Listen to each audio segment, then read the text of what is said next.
to Tamil Gospel Tabernacle channel. கர்த்தருடைய பரிசுத்த நாமத்துக்கு மகிமை உண்டாவதாக. Glory be to the holy name of God. உபாகமம் 33ஆம் அதிகாரம் 20-21 வசனங்கள் வாசிக்கலாம்.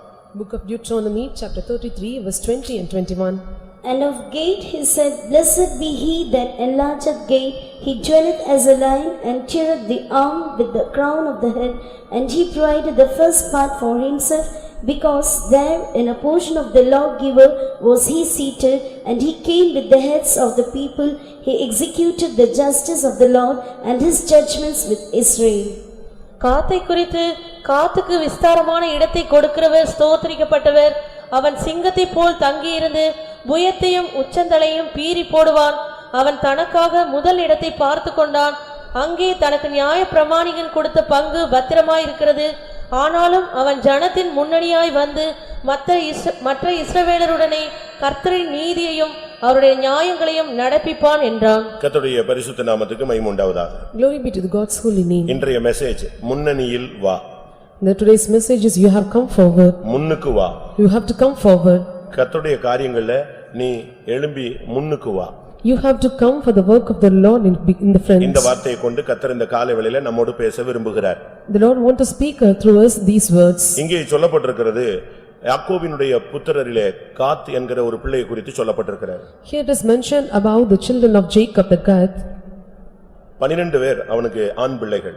There were 12 male children for ஒரே him. ஒரு பெண் பிள்ளை அவனுக்கு கொடுக்கப்பட்டது. Only one female child was given to him. இவைகளிலே ஒரே ஒரு ஆள் மட்டும் முதல் இடத்தை பார்த்து கொண்டான். Here the only one male child was able to preserve his first state. அவனுடைய பங்கு பத்திரமாக இருந்தது. And his portion was safe. அவன் ஜனத்தின் முன்னணியிலே வந்தான். And he came forward in the people. கிறிஸ்தவ வாழ்க்கையில எப்பொழுதுமே நாம் பின்தங்க கூடாது. In the Christian life we should not backslide.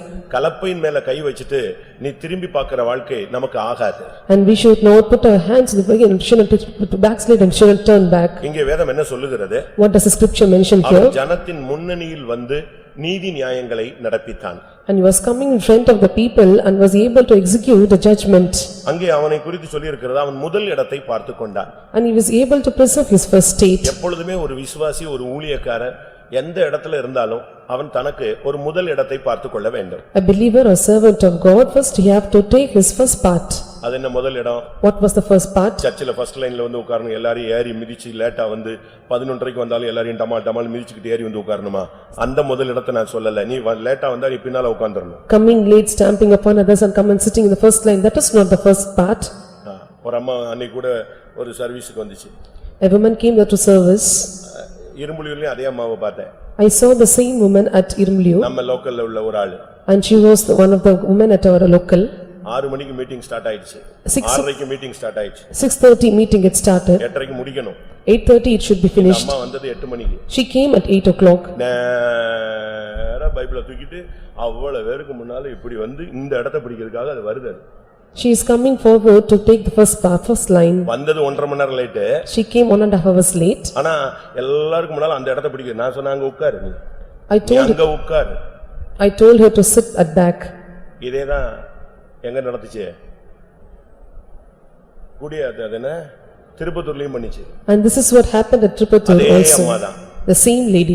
வர்றது லேட். ஆனா எல்லாரும் ஏறி மீச்சு அந்த ஃபர்ஸ்ட் சீட்ல தான் போய் உட்காரணும். ஏன் நீ ஒரு அரை மணி நேரத்துக்கு முன்னால பஸ் ஏறி வா. She comes late but she want to take the first line. இந்த முதல் இடத்தை நான் பார்க்கணும்னு சொல்லல. I did not ask you to preserve this first line. ஸ்பிரிச்சுவல்ல ஒரு முதல் இடத்துல நீ நிக்கணும். In spiritual life you have to come and stand in the first part. ஜெபம், in prayer, ஊழியம், in ministry, நல்லது கெட்டது எந்த ஒரு காரியம் சபையில காரியத்துல நீ முன்னணியில நிக்கணும். in good or evil thing that happen in the church you have to come and stand in the first line. நீ அந்நியன் அல்ல.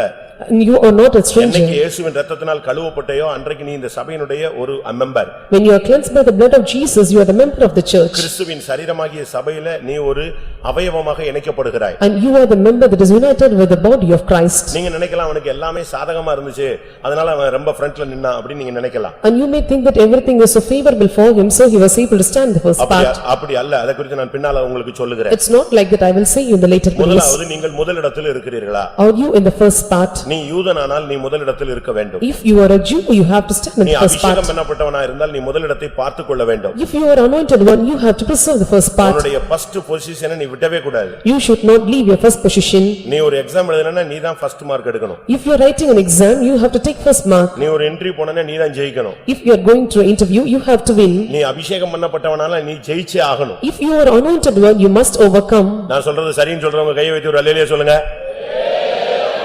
சண்டே ஸ்கூல்னு சொன்னா கொணவட்டம் ஃபர்ஸ்ட்ல நிக்கணும். If it is said about Sunday school, they have to come in the first part. ஊழியம் அப்படினா முதல்ல நிக்கணும். If ministry, they should become in first. அவனின்னு சொன்னா முதல்ல நிக்கணும். If procession, they have to stand first. ஒரு வீட்ல ஒரு இக்கட்டான ஒரு சூழ்நிலைனா அவ்வளவு பேர் அங்க நிக்கணும். If there is a problem in the house, they have to stand first in the front. அப்படி தான் நான் இருந்த சபையில பிராக்டீஸ் கொடுத்திருக்கேன். அப்படி தான் அந்த சபைகள்லாம் இருக்கு. And this was the practice I was given the church I was, and I was giving the same practice. நான் சென்னையில இருக்கும்போது When I was at Chennai, அப்போ ஒரு சின்ன ஒரு கிராமத்துல இருந்து ஒரு ஐயா வருவாரு. a believer will come from a small village. அது ஒரு சின்ன கிராமம். It was a small village. திடீர்னு அவர் இறந்துட்டாரு. And he died immediately. அப்ப நான் சொன்னேன், And I told him, இன்னைக்கு கிராமத்துல ஒரு ஐயா இறந்திருக்கிறாரு.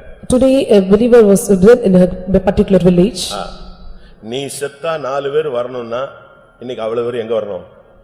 அடக்கத்துக்கு வரணும். If you die, 4 members have to come, and you have to come to the funeral service. இரண்டாவது பாயிண்ட். A second point, நீ விசுவாசினா அங்க வா. If you விசுவாசி இல்லனா வர வேண்டாம் பா. if you are a believer, you must come there. நீங்க நம்புறீங்களா? Are you believing? 400 பேர் வந்தாங்க. 400 members participated. அந்த ஊர்க்காரங்க எல்லாம் மிரண்டு போயிட்டாங்க. என்னடா இந்த ஆளு பாவம் போல பைபிள் தூக்கிட்டலைவன் இன்னைக்கு அவன் செத்துட்டான்னு சொல்லி இவ்வளவு கூட்டம் வந்துருச்சு. மீட்டிங் பிரசங்கம் முடிச்சு கல்லறைக்கு போகுது ஒரு 35 காரு. அது வாட்டுக்கு மறுசியா போகுது. ஜனங்க பவனி அந்த ஊர்க்காரெல்லாம் பாக்குறான். அப்ப பெந்தேகோஸ்துக்கு போனா நமக்கு இப்படி கிடைக்குமான்? All the villagers were looking that he was a very miserable man, but 400 members participated in the meeting. When you go into the graveyard, 35 cars we were traveling there. நம்முடைய ஐக்கியத்தை காட்ட வேண்டிய இடம் அதுதான். And this is the place where we have to show our fellowship.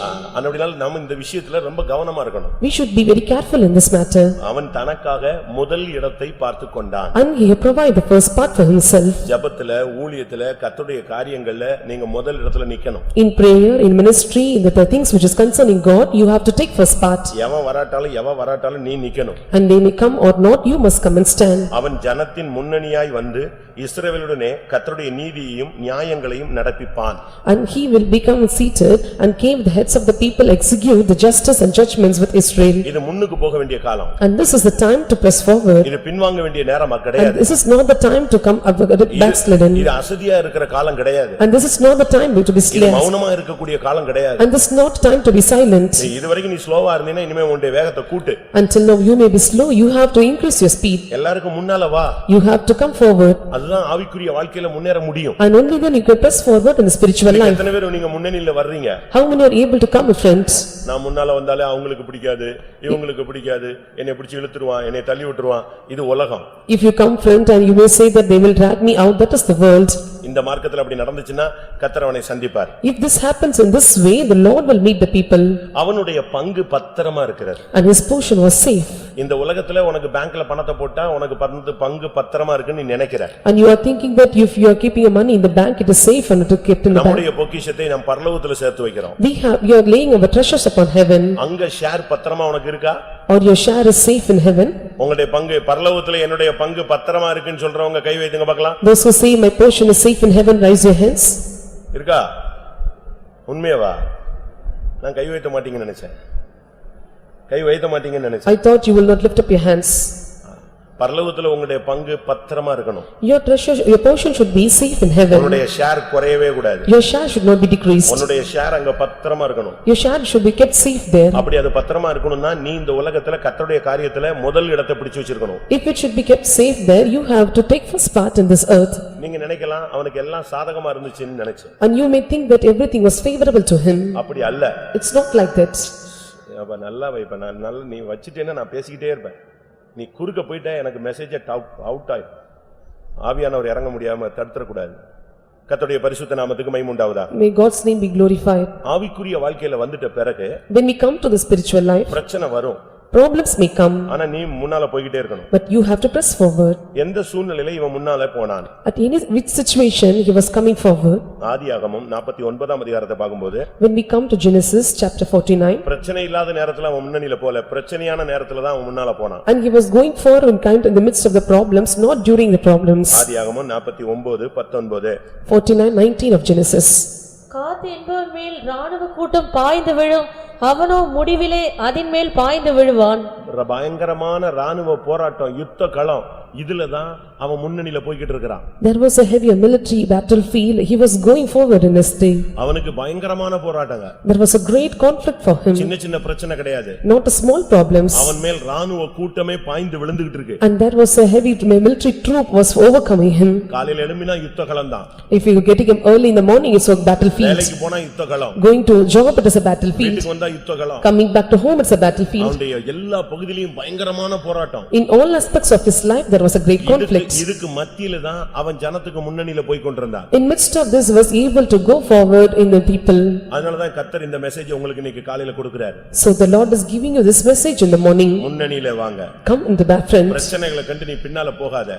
Looking into the problems, don't go back. பிரச்சனைகளை கண்டு ஓடி போகாத. Looking at the problems, don't run away. பிரச்சனைகளை கண்டு கோழைய மாதிரி முடங்கிடாத. Like looking into the problems, don't be like a timid, don't go away. என்ன வந்தாலும் நீ கர்த்தருக்காக எழும்பி நிக்கணும். Whatever may comes, you can rise up for God. உனக்கு இந்த பிரச்சனையை கொடுத்தா நீ விழுந்துருவேன்னு பிசாசுக்கு தெரியும். And Satan knows if the problem is given to you, you will be fallen. பிரச்சனை வந்தாலும் நீ விழுந்து போக கூடாது. The problems may come, you should not be fallen. என் சத்துருவே நான் விழும்படி நீ தள்ளினாய். And you may Satan, you would have ஆனால் கர்த்தரோ என்னை தாங்கினார். but the Lord have sustained me. என்ன சூழ்நிலை வந்தாலும் நீங்க முன்னணியில நின்னுகிட்டே இருக்கணும். Any situation may come, you have to stand, friend. அதனால பைபிள் சொல்லுகிறது காத் என்பவன் மேல் ராணுவ கூட்டம் பாய்ந்து விழும். So the Bible is mentioning that God a troop shall come over him.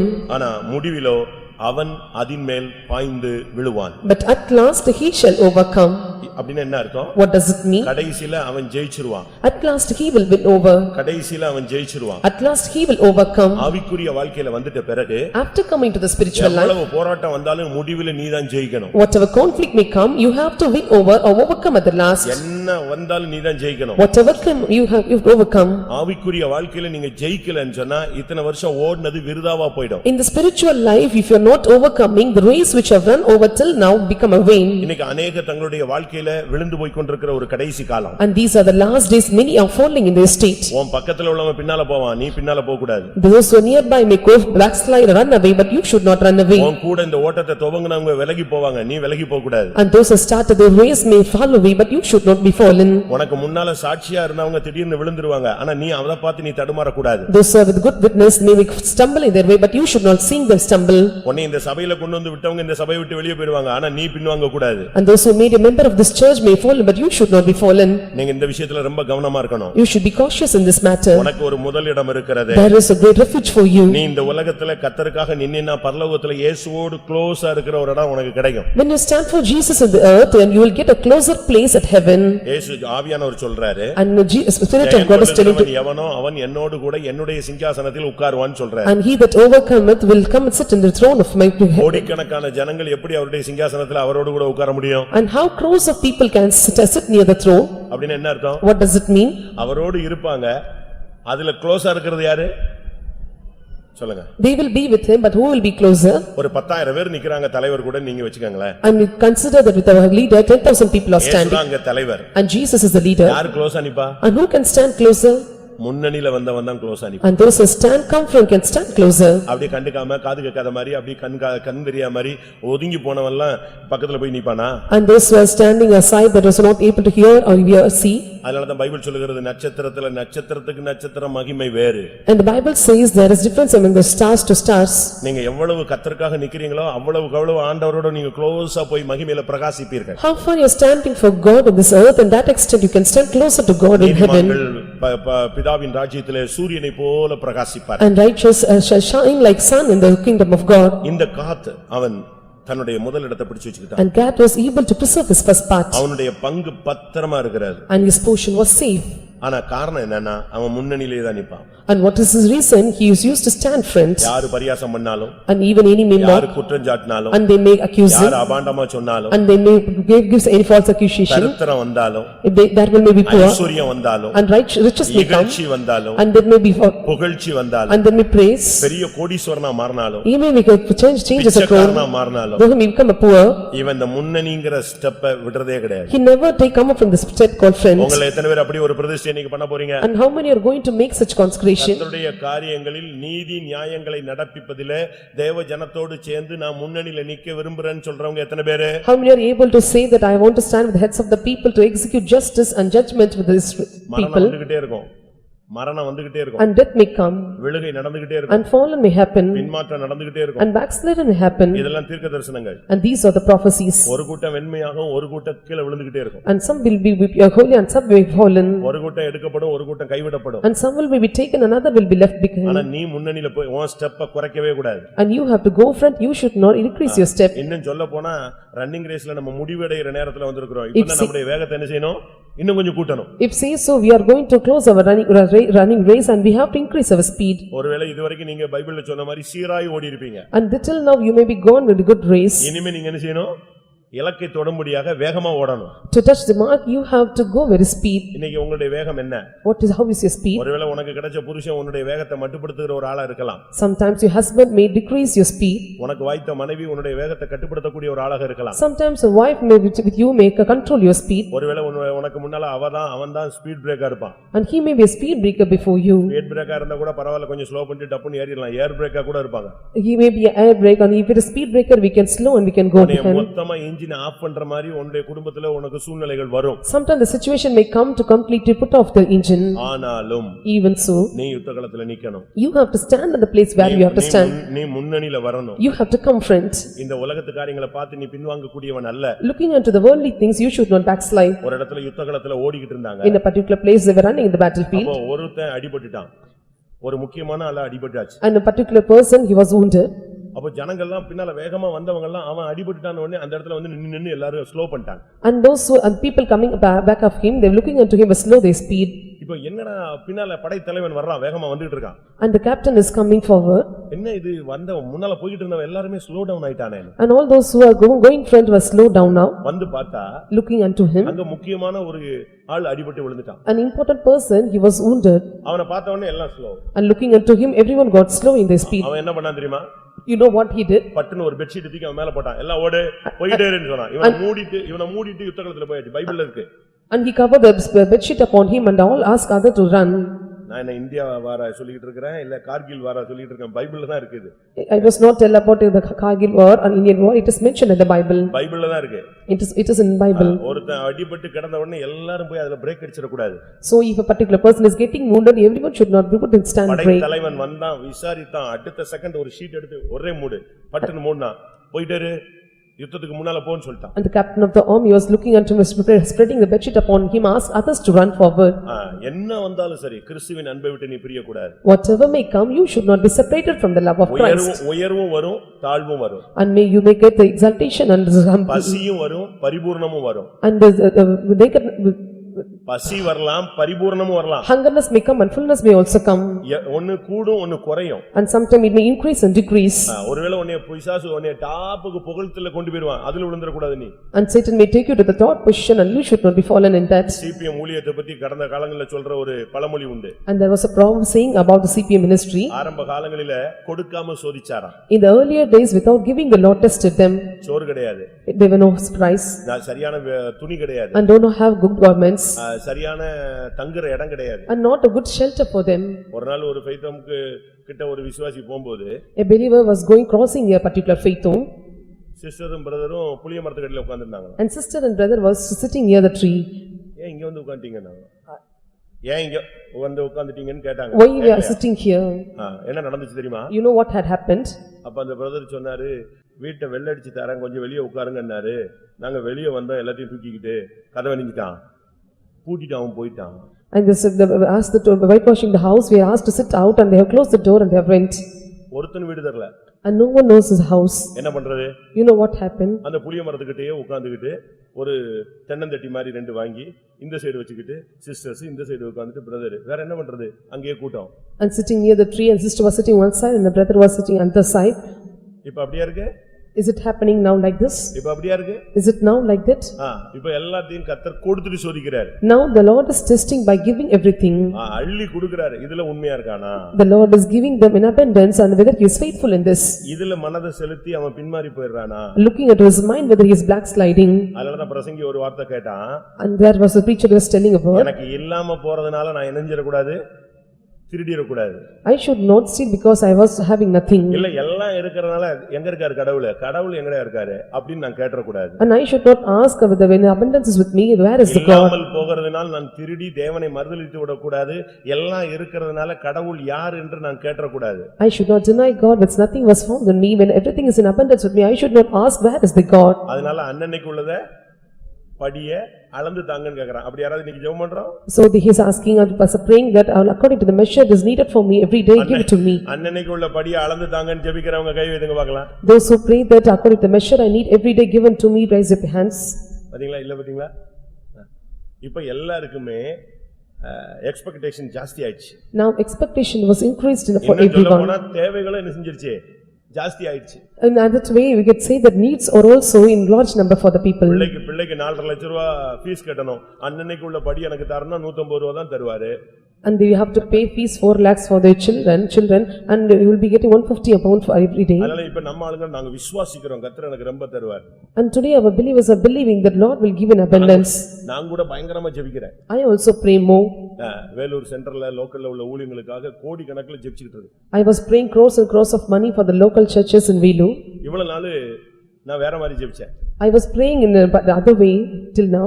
யாராவது ஒருத்தனை கொண்டு வந்து கர்த்தர் கொடுக்க வச்சிருவாருன்னு சொல்லி ஜெபிச்சேன். I was praying that Lord will bring someone and ask me give the money. 2 நாளைக்கு முன்னால கார்ல வரும்போது யோசிச்சேன். Before 2 days when I was traveling the car I thought வெளிய உள்ளால் தர வேண்டாம். and don't want to give by some other people outside. யார் தரணும்? நம்ம ஜனம் தரணும். Our people must give. இப்படி ஒரு ஜெபம் பண்ண ஆரம்பிச்சேன். I started to pray like this. எவனுக்கோ ஜெபிச்சு ஆசீர்வாதம் வாங்குறதுக்கு நம்ம ஜனங்கள் ஆசீர்வதிக்கப்படட்டுமே. Praying for some other and receiving the blessing that we receive for others, let our people be blessed. எனக்கு இப்ப 5 கோடி வேணும்னு வெச்சுக்கங்களேன். If consider if I need 5 crores of money. நான் இப்ப ஜெபிக்க ஆரம்பிக்கிறேன். ஆண்டவரே எனக்கு 5 crores வேணும் அப்படினு. I am starting to pray I need 5 crores. எப்படி வரும்? How it will come? ஒரு அரசியல்வாதி வந்து கொடுத்துட்டு போய்டுவானா? Will the politician will come and give it? இல்ல மணல் கொள்ளை அடிச்சவன்லாம் வந்து கொடுத்துட்டு போய்டுவானா? And one who have got some sand will come and give. சினிமால டான்ஸ் ஆடின பாட்டிலாம் வந்து கொடுத்துட்டு போய்டுமா? At the dance party at cinema will come and give the money. யார் வந்து கொடுப்பா? Who will give? இப்போ எனக்கு கொணவட்டத்துல 5 கோடி வேணுங்க. I need 5 crores in Konavatam. Pastor காசுக்கு வந்துட்டாருன்னு நினைக்காதீங்க. And don't think pastor have come to the money matter. தேவை நான் ஜெபிக்கிறேன். I was in need of money, I was praying. இப்போ அது எப்படி வரும்? How it will come? கண்ண முன்ன வந்துருமா? மேஜிக்கா? Will I close eyes? Will it come like a magic? எனக்கு கொணவட்டத்துல இருந்து 5 கோடி வேணும் அப்படி நான் ஜெபிச்சா அதனுடைய கான்செப்ட் கரெக்ட்டா நீங்க புரிஞ்சிக்கிட்டீங்கன்னா கொணவட்ட விசுவாசிகளுக்கு 50 கோடி கிடைக்கணும். If you understand the concept properly, I am in need of 5 crores of money. The Konavata believers must receive 50 crores of money. Correct தானா? Am I correct? மொத்த விசுவாசிகளுக்கு 50 கோடி வருமானம் வந்தாதான் எங்க 5 கோடி வரும்? இங்க வரும். For the total believers, if they are getting 50 crores of amount as income, I will receive 5 crores of money to me. இப்ப நான் 5 கோடி ஜெபிக்கிறது நீங்க எல்லாரும் அல்லேலூயா போடுவீங்களே? இப்ப எல்லாரும் ஜெபிப்பீங்க பாஸ்டருக்கு 5 கோடி வந்துறணும். ஸ்தோத்திரம் ஸ்தோத்திரம். அப்ப நமக்கு எவ்வளவு கிடைக்குது? எக்ஸ்ட்ரா 45 கிடைக்குது. So all will pray that 5 crores will should the pastor should receive, you will receive 45 crores. ஆனா இதுதான் உண்மையான பைபிள் கான்செப்ட் இதுதான். And this is the true concept of the Bible. ஊழியத்தினுடைய தேவைகளை அதிகரிக்க ஊழியக்காரன் முழங்கால் போட ஜனத்தை தேவன் ஆசீர்வதிக்கணும். When the needs of the ministry is increased, when the needs of the people is increased and the needs of the people will be met. அப்ப சபைக்கு 50 கோடி கிடைக்கணும். And 50 crores of money will be rented to church. அவருக்கு 50,000 ரூபாய் turn over பண்ற business டபால்னு 7 லட்சமா மாறும். And turnover of 50,000 of business will be changed as 7 lakhs. 1 கோடி டர்ன் ஓவர் 15 கோடியா மாறும். And 1 crores of turnover will change as 15 crores. அப்படி விசுவாசிக்கிறவங்க கையை வைத்து ஒரு அல்லேலூயா சொல்லுங்க. Those who believe say hallelujah. அப்ப உங்களுக்கு அதிகரிக்க ஆனா நீங்க கொடுக்காம ஓடிட்டீங்கன்னா என்ன பண்றது? If you are not giving, if you run, what will happen? அதனால தான் கர்த்தர் புதிய விசுவாசியை கொண்டு வராரு. So the Lord is bringing new believers. இவன் இதுல உண்மை இல்ல அப்படின உடனே தான் முந்தினோர் பிந்தினோர். இப்ப புதுசா ஒரு டீம் என்ன செய்றாரு, உள்ள கொண்டு வந்து அவங்கள ஆசீர்வதிக்கிறாரு. இந்த நல்ல விசுவாசி உண்மை இல்லாதனால அப்படியே பேக் ஸ்லைட் ஆயிடு. And the good believer is not faithful. The Lord is bringing a new believer and this good believer is backsliding in his state. ஏன்னா நான் 5 கோடி வர்ற வரைக்கும் நான் செஞ்சுக்கிட்டே இருப்பேன், ஜெபிச்சுக்கிட்டே இருப்பேன். ஆண்டவர் பார்த்தா நான் 50 கோடி கொடுத்துட்டேனே, ஏன் இன்னும் வரல? ஓஹோ, இவன் திருட்டுத்தனம் பண்ணிட்டான். So I was praying for 5 crores of money and I have the 50 crores of money was given to the people and they have done a treachery to நம்முடைய him. ஜனம் ஆசீர்வதிக்கப்படணும். Our people should be blessed. அப்ப ஊழியத்தின் தேவைகள் அதிகரிக்க நம்முடைய ஜனத்துக்கு தமிழ்ல சொல்லுவான், கொடுக்கிற தெய்வம் என்ன செய்யும்? கூரையை பிச்சிட்டு கொடுக்கும். And when the needs of the ministries increase, the Lord will render unto them and it will, the proverb Tamil says that the Lord will give this. கண்ணால நாம் பார்த்த சாப்பாடு இல்லாத குடும்பங்கள்லாம் இன்னைக்கு கோடீஸ்வரங்களா இருக்காங்க. I can see many people, they were poor in this state and now they become millionaire. ஏன் கண்ணால நாம் பார்த்தவங்க ஒண்ணுமே இல்லாம பெய்தம்லயே கிடந்தவெல்லாம் இன்னைக்கு எங்கேயோ இருக்கிறார். Now they have become a big great people and those who are nothing in the staying in the faith home. கர்த்தருடைய பரிசுத்த நாமத்துக்கு மகிமை உண்டாவதாக. May God's name be glorified. ஒருத்தர் பெய்தம்லயே சுத்திட்டே இருந்தாரா. One person was roaming in the faith home. எப்ப பார்த்தாலும் அவரை பார்க்கலாம். We can see him at any time. அப்ப பாஸ்டர் பார்த்தாரா, இவன் என்னடா வெளிய பெய்தம் விட்டு ரூம் விட்டு வெளிய வந்தா எவன் தான் நிக்கறான்? When I come outside the room, he was standing in the faith home. கேட்டா வேலை இல்ல, பிசினஸ் இல்ல. When asked, there was no business and no job. அப்ப வந்து அனாக்கல் காலம், Anas. It was a time called Anas. என்ன பண்ணாரு அந்த பாஸ்டர்? ஜெபிச்சு பாக்கெட்ல இருந்து 1 ரூபாய் எடுத்து கையில கொடுத்து, நீ போய் என்னத்தையா பிசினஸ் பண்ணி போன்னு சொல்லியாரு. And pastor prayed by giving 1 rupee coin in his hands and asked him to do some business. இங்கேயே சுத்தி வர கூடாது, போ business பண்ணுன்றார். You should not wander around here, you must do some business. 1 ரூபாயை வாங்கிட்டு அப்படியே பார்த்துட்டு நான் என்ன பிசினஸ்யா பண்றது? Looking into the 1 rupee coin, what business I can do? வித்துட்டு போய் அப்படினு சொல்லி விட்டார். And he asked to sell some things for him. Bye Sell mats for him. அத தீர்க்கதரிசனம் மாதிரி பிடிச்சிட்டு அந்த ஆளு எதை ஸ்டார்ட் பண்ணிட்டா? பாய் பிசினஸ் ஸ்டார்ட் பண்ணிட்டா. And as thought as a prophecy and started the business of doing this mats. நம்புறீங்களா? Do you believe? இன்னைக்கு சென்னையில இருக்கிற எம்ஏ ஜேக்கப் அவர்தான், அந்த டீம் அவங்கதான். And you can ask the people at Chennai, their team, they were selling the mats they were. M A Jacob corporate பீப்பிள்னு போட்டு சும்மா கோடீஸ்வரங்களா இருக்காங்களே, அவங்க அப்பா எம்ஏ ஜேக்கப் இப்படித்தான் இந்த ஏரியாலாம் பாய சுமந்து தலையெல்லாம் கருத்து போய் மிதியடி எல்லாம் சுமந்து இன்னைக்கு கோடீஸ்வரங்களா அந்த சந்ததி நிக்குது. அந்த 1 ரூபாய். And the generation was standing as a crorepati because of the M.A. Jacob who was doing the carpet business and because of the 1 rupee coin. ஏன் இப்படி எல்லாம் தேவன் ஆசீர்வதிக்காரு? Why the Lord is blessing in this way? தேவைகளை சந்திக்க முடியாது. To meet the needs of the people. நான் இப்ப சொல்ல வந்த பாயிண்ட், என்ன வந்தாலும் நீ முன்னணியில நிக்கணும். Whatever may comes, you must stand front. இந்த கூட்டத்துல வந்திருக்கிற எல்லாருக்கும் இந்த மெசேஜ் உங்களுக்கு சொந்தமானது. And those who come to the meeting, and the message is one for you. நீ ஒரு God. And you are a God. நீ ஒரு தேவனுடைய மனுஷன். And you are a people, a man of God. நீ ஒரு முற்பிதாவின் சந்ததி. And you are the generation of father. நீ வாக்குத்தத்தத்தின் சந்ததி. And you are the seed of promise. உனக்கு விரோதமா என்ன ராணுவம் வந்தாலும் முடிவில நீ தான் ஜெயிப்பாய். And whatever the army may come against you, at last you will overcome. மாம்சத்துல நீ ஜெயிக்காட்டாலும் உன்னுடைய அபிஷேகம் உன்னை ஜெயிக்க வைக்கும். And you may not overcome carnally, but the anointing will make you to overcome. விரோதமா 1000 பேர் குழி தோண்டினாலும் அதிலே நீ விழமாட்டாய். And thousands may come against you, you will not be fallen. நீ கர்த்தருக்காக நீ முன்னால நிக்கும் பொழுது நீ முதல் இடத்துல நிக்கணும். When you stand front for the God, you must stand the first part. எந்த இடத்துல நீ நிக்கணும்? Whatever you have to stand. இரவோ பகலோ பாடுகளோ வேதனைகளோ நல்லதோ கெட்டதோ கன்வென்ஷனோ சாவு வீடோ குழி தோன்றதோ எங்கனாலும் நீ நிக்கணும். Day or night, at my convention, at various funeral service or any part, you have to stand front. நானும் விசுவாசியா இருந்தானே வந்தேன். I also as a believer I came here. எங்க சபையில ஒருத்தர் இறந்துட்டாருன்னா நாங்க எல்லாரும் அங்கங்க பிரிஞ்சு போய், அப்பெல்லாம் போன் செல் எல்லாம் கிடையாதுங்க, அதிகமா செல்லு சுத்தமா கிடையாது. போன் எங்கயாவது ஒரு வீட்டுல வச்சிருப்பான், அப்படின்னா அவன் பெரிய பயங்கரமான விசுவாசின்னு அர்த்தம். And when I was a believer, a particular person was dead, there will not be any phone, there will be, if I kept a phone, and he is a very big person. செத்துட்டா When he was dead, யாராவது ஒரு ஆள் செத்துட்டான்னா 4-5 பேர் 4 இடத்துல போய் சொல்லிட்டு வருவோம். so when he was dead and 4 persons will go and inform the news to others. நான் ஒரு ட்ராக்ல போய் சொல்லிட்டு வருவேன். I will go in some track and I inform. இன்னொருத்தன் அதுக்கு முன்னால எங்க வீட்ல சொல்லிட்டு போயிருப்பான். And before that other person might have told the news to my home. நான் எல்லாம் முடிச்சு வீட்டுக்கு வந்தா, When I was informing there, எங்க அம்மாவும் எங்க அக்காவும் கேட்பாங்க, my mother and sister will ask me, என்னடா வெட்டியான் வேலை முடிஞ்சிச்சா? whether the work of going to the graveyard is over. சாவெல்லாம் போய் சொல்லிட்டு அந்த கடைசி கடங்கெல்லாம் பண்ணுவாங்களே, அவங்களுக்கு பேர் என்னது தமிழ்நாட்டுல? அந்த சைடுல வெட்டியான்னு சொல்லுவான். அதனால வெட்டியான் வேலை முடிச்சிட்டியா? கேவலண்டா, பெந்தேகோஸ்ல போய் இப்படி ஒண்ணே ஆக்கி விட்டாங்களே. And they used to ask me, going to the Pentecost, they made you in such a way. இப்படிதான் ஒரு காலத்துல ஜிப்பா போடுறதுக்கு முன்னால வெட்டியான வேலை எல்லாம் பார்த்தோம். Before putting this jippa, I was doing this work. எங்கனாலும் குழி தோண்டணுமா அதுக்கெல்லாம் வெட்கப்படுறது இல்ல. at a time குழி தோண்டிடுறதா. Wherever I want to dig a pit, I will not put shame, I will immediately dig a pit. பெட்டியை தூக்கணுமா தூக்கிடுறது. If I want to take the coffin, I will take. என்னனாலும் சளைக்காம செய்யணும். Whatever I will do for the church. ஆவிக்குரிய வாழ்க்கையில வந்துட்ட பிறகு அது இதெல்லாம் இருக்க கூடாது.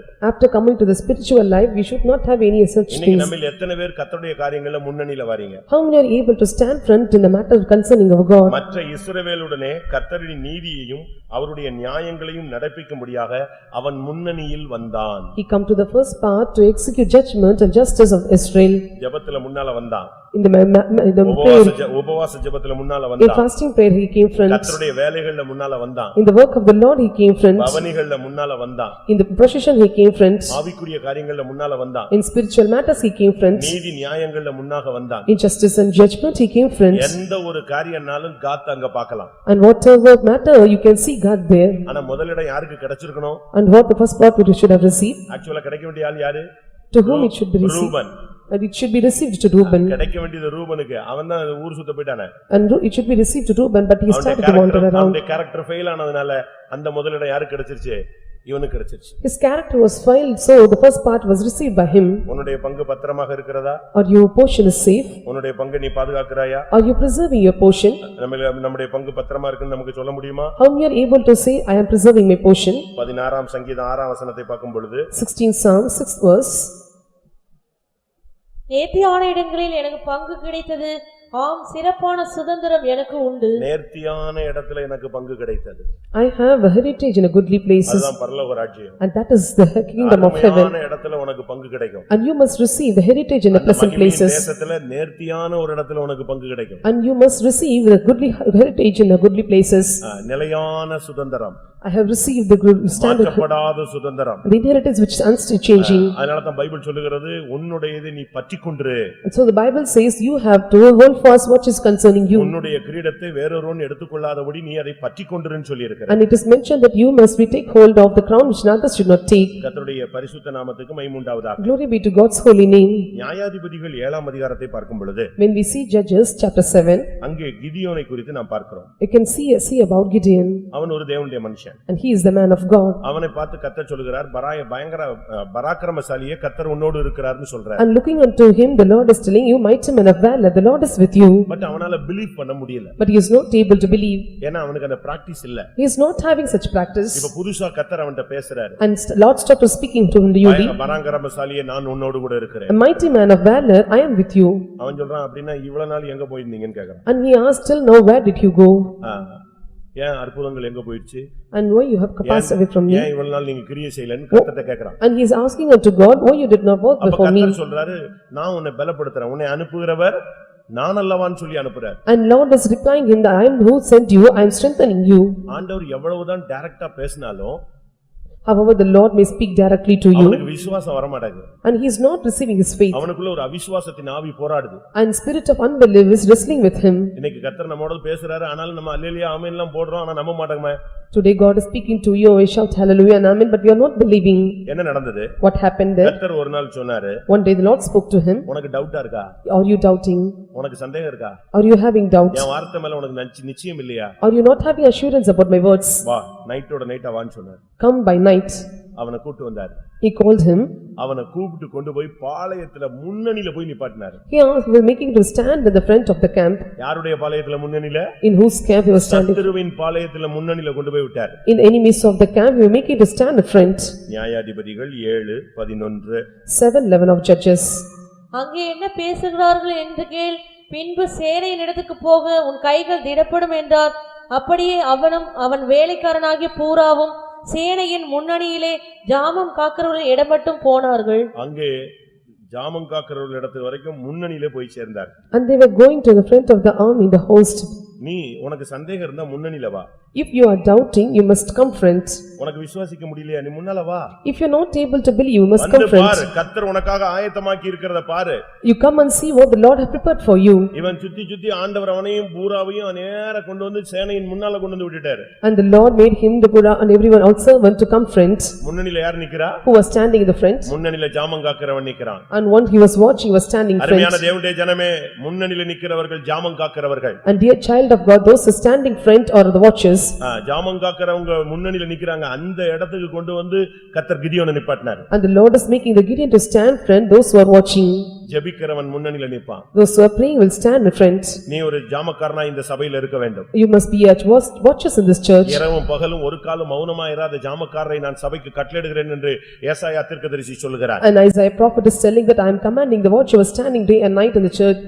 ஜாமம் காக்கிறவன் நிக்கிற இடம் எது? And where is the place we have to watch? ஜெபிக்கிறவன் நிக்கிற இடம் எது? Where is the place the praying person have to stand? ஜெபிக்கிறவன் நிக்கிற இடம் முன்னணியில நிப்பான். And the praying person will stand front. நீ சரியான ஜெப வீரனா இருந்தால் ஆவிக்குரிய வாழ்க்கையில நீ முன்னணியில போய் கொண்டே இருப்பாய். If you are a good prayer warrior, you will press forward in spiritual life. இங்க என்ன நடந்தது? What happened there? இவன் முன்னணியில வந்தான், அவனுக்கு சில காரியங்கள் எல்லாம் வெளிப்படுத்தப்பட்டது. He stand front and some the things were revealed to him. அடுத்து நியாயாதிபதிகள் 7ஆம் அதிகாரத்தை நாம் பார்க்கும் பொழுது When we see Judges chapter 7, அவன் சொல்றான், நான் முன்னணியில வரும்பொழுது நீங்களும் என்னோடு கூட முன்னணியில் வாருங்கள். when I was coming front, you must also accompany me. நீ முன்னணியில வந்தால் மட்டும் போதாது. It is not needed that you have to come and stand நான் என்ன front. செய்யறேனோ நீ அதை செய்யணும். What I do, you must do. நீங்கள் முன்னணியில் வந்தால் நீதி நியாயங்களை நடப்பிக்க வேண்டும். When you come front, you must execute the judgment and justice. நீங்கள் முன்னணியில வந்தா ஜாமக்காரரை பார்க்கலாம். When you come front, you can see the watchers. ஜெபிக்கிறவன் முன்னணியில நிப்பா, நீ அங்க போனா ஜெப வீரனை பார்க்கலாம். Those who are praying and they can come as a God and can see them there. நீ முன்னணியில வந்தா மட்டும் போதாது.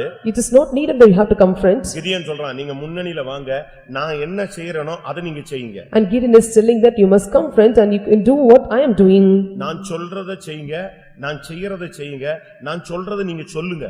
What I do, what you must do, what I tell you have to tell and what I was telling you must do. நியாயாதிபதிகள் 7:17 பார்க்கும் பொழுது When we see 7:17 of Judges, அவன் சொல்றான், நான் முன்னணியில் வந்திருக்கும் பொழுது நான் எப்படி செய்கிறேனோ அப்படியே நீங்களும் செய்ய வேண்டும். when I come outside the camp, what I do, you must do. முன்னணியில வந்தா ஒரு நடத்திப்புக்காரன் என்ன செய்யறானோ என்ன சொல்றானோ அதை செய்யணும். When we come front, what the leader is telling them, they have to obey accordingly. நீ ஆவிக்குரிய ஜீவியத்துல முன்னணியில வந்தா உனக்கு கீழ்ப்படிதல் தேவை. In spiritual life, when you are coming to the front position, you must have the obedience. அவன் சொல்றான், நான் முன்னணியில வந்து என்ன செய்யறேனோ அதை நீங்க செய்யுங்க. I am coming outside of the camp, what I tell you, you must do. நான் என்ன சொல்றேனோ அதை சொல்லு. And what I tell, you must tell. இப்படி ஒரு கிறிஸ்தவ வாழ்க்கை இருக்கு. And this is a Christian life found. முன்னணியில வந்தா என்ன செய்யணும்? And coming to the front position, what we have to do? முதலாவது எக்காளங்களை ஊத வேண்டும். You have to blow the trumpet. இரண்டாவது கர்த்தருடைய பட்டயம் கிதியோனுடைய பட்டயம்னு சொல்லணும். And you have to tell the sword of the Gideon, it is the Lord's sword. நீ பானையை உடைக்கணும். And you have to break the pot. தீவட்டிகளை தூக்கி பிடிக்கணும். And you have to take up the lamps. முன்னணியில வந்த விசுவாசி ஊழியக்காரன் செய்ய வேண்டிய 4 காரியங்கள் என்ன? What are the 4 things that should be done by the believer or the servants of God to standing in the front? முதலாவது எக்காளத்தை ஊதணும். First they have to blow the trumpet. இரண்டாவது பானையை உடைக்கணும். Next they have to break the pot. மூணாவது தீவட்டிகளை இடது கையில பிடிக்கணும். And they have to take the lamp in their hands. நாலாவது கர்த்தருடைய பட்டயம் என்னுடைய பட்டயம்னு நீ உரிமை பாராட்டணும். And you have to make a right saying, sword of the Lord of Gideon. இன்னைக்கு இந்த கூட்டத்துல நீங்க முன்னணியில வர விரும்புகிறீர்களா? Are you able to want to come on the outside of the camp? ஆவிக்குரிய காரியங்கள்ல முன்னால வரணும்னு விருப்பப்படுறீங்களா? Or you want to come forward in the spiritual life? முதலாவது உன் பானையை உடைக்கணும். You have to break your pot first. இந்த பானை என்பது உன்னுடைய சரீரத்தை காண்பிக்கிறது. And pot shows your body. இது பவனின உடனே ஐயோ நடக்கணுமா அப்படிங்க. And saying so, the procession I have to walk. உபவாசம்னா அப்ப சோறு சாப்பிடாம தண்ணி குடிக்காம இருக்கணுமான்னு நீ சொல்லு. And you may tell that fasting and without drinking and eating I should be there. காலையில எழும்பணும்னா ஐயோ தூக்கத்தை விடணுமான்னு சொல்லு. Getting early in the morning you will ask, I have to leave my sleep. இது ஒரு மண்பானை. And this is earthen pot. இந்த மண்பானையில தான் விலையேற பெற்ற பொக்கிஷத்தை தெய்வம் அணிஞ்சிருக்காரு கொடுத்திருக்காரு. And the precious treasures were found in this pot, earthen pot. இந்த பானையை நீ உடைக்கணும். You have to break this pot. இந்த பானையை உடைக்கிறதுங்கிறது உன்னுடைய சுயத்தை உடைப்பதை காண்பிக்கிறது. And breaking this pot shows that you have to break yourself. உன்னுடைய சுகபோகத்தை உடைப்பதை காண்பிக்கிறது. And it is mentioning that you have to break away all your luxurious things. தனிப்பட்ட ஆசை இச்சைகளை ஒடுக்குவதை காண்பிக்கிறது. It is mentioning about to just oppress all your self lust. மற்றவர்களுக்கு பிரசங்கம் பண்ணுகிற நான் தானே ஆகாதவனாய் போகாதபடி என் சரீரத்தை ஒடுக்கி கீழ்ப்படுத்துகிறேன். I subdue my body by pressing that I should not become a vain to the other person. உன் சரீரத்தை உனக்கு கண்ட்ரோல் பண்ணதுக்கு சக்தி இல்லைன்னா வேற யார் உன்னை கண்ட்ரோல் பண்றது? If you are not not having the controlling power to oppress your body, and who will control over you? யாக்கோபு 3:2 என்ன சொல்லுகிறது? And what James chapter 3 verse 2 ஒரு says, குதிரைக்கு ஒரு கடிவாளம் போட்டு அடக்கி வைக்கிறான். so a person is putting a burden and was making it what control. அதுபோல Likewise, நீ உன்னுடைய முழு சரீரத்தையும் அடக்கி கீழ்ப்படுத்தணும்னு பைபிள் சொல்லுகிறது. and the Bible says that you have to subdue or put under control your whole body. பிரசங்கம் பண்ணிட்டு இருக்கும்போது எழும்பி வெளியே போன்னு சொல்லு, நீ பாட்டு போக கூடாது, உட்காரணும். While preaching, your body may say that to go out, but you should not go, you must sit here.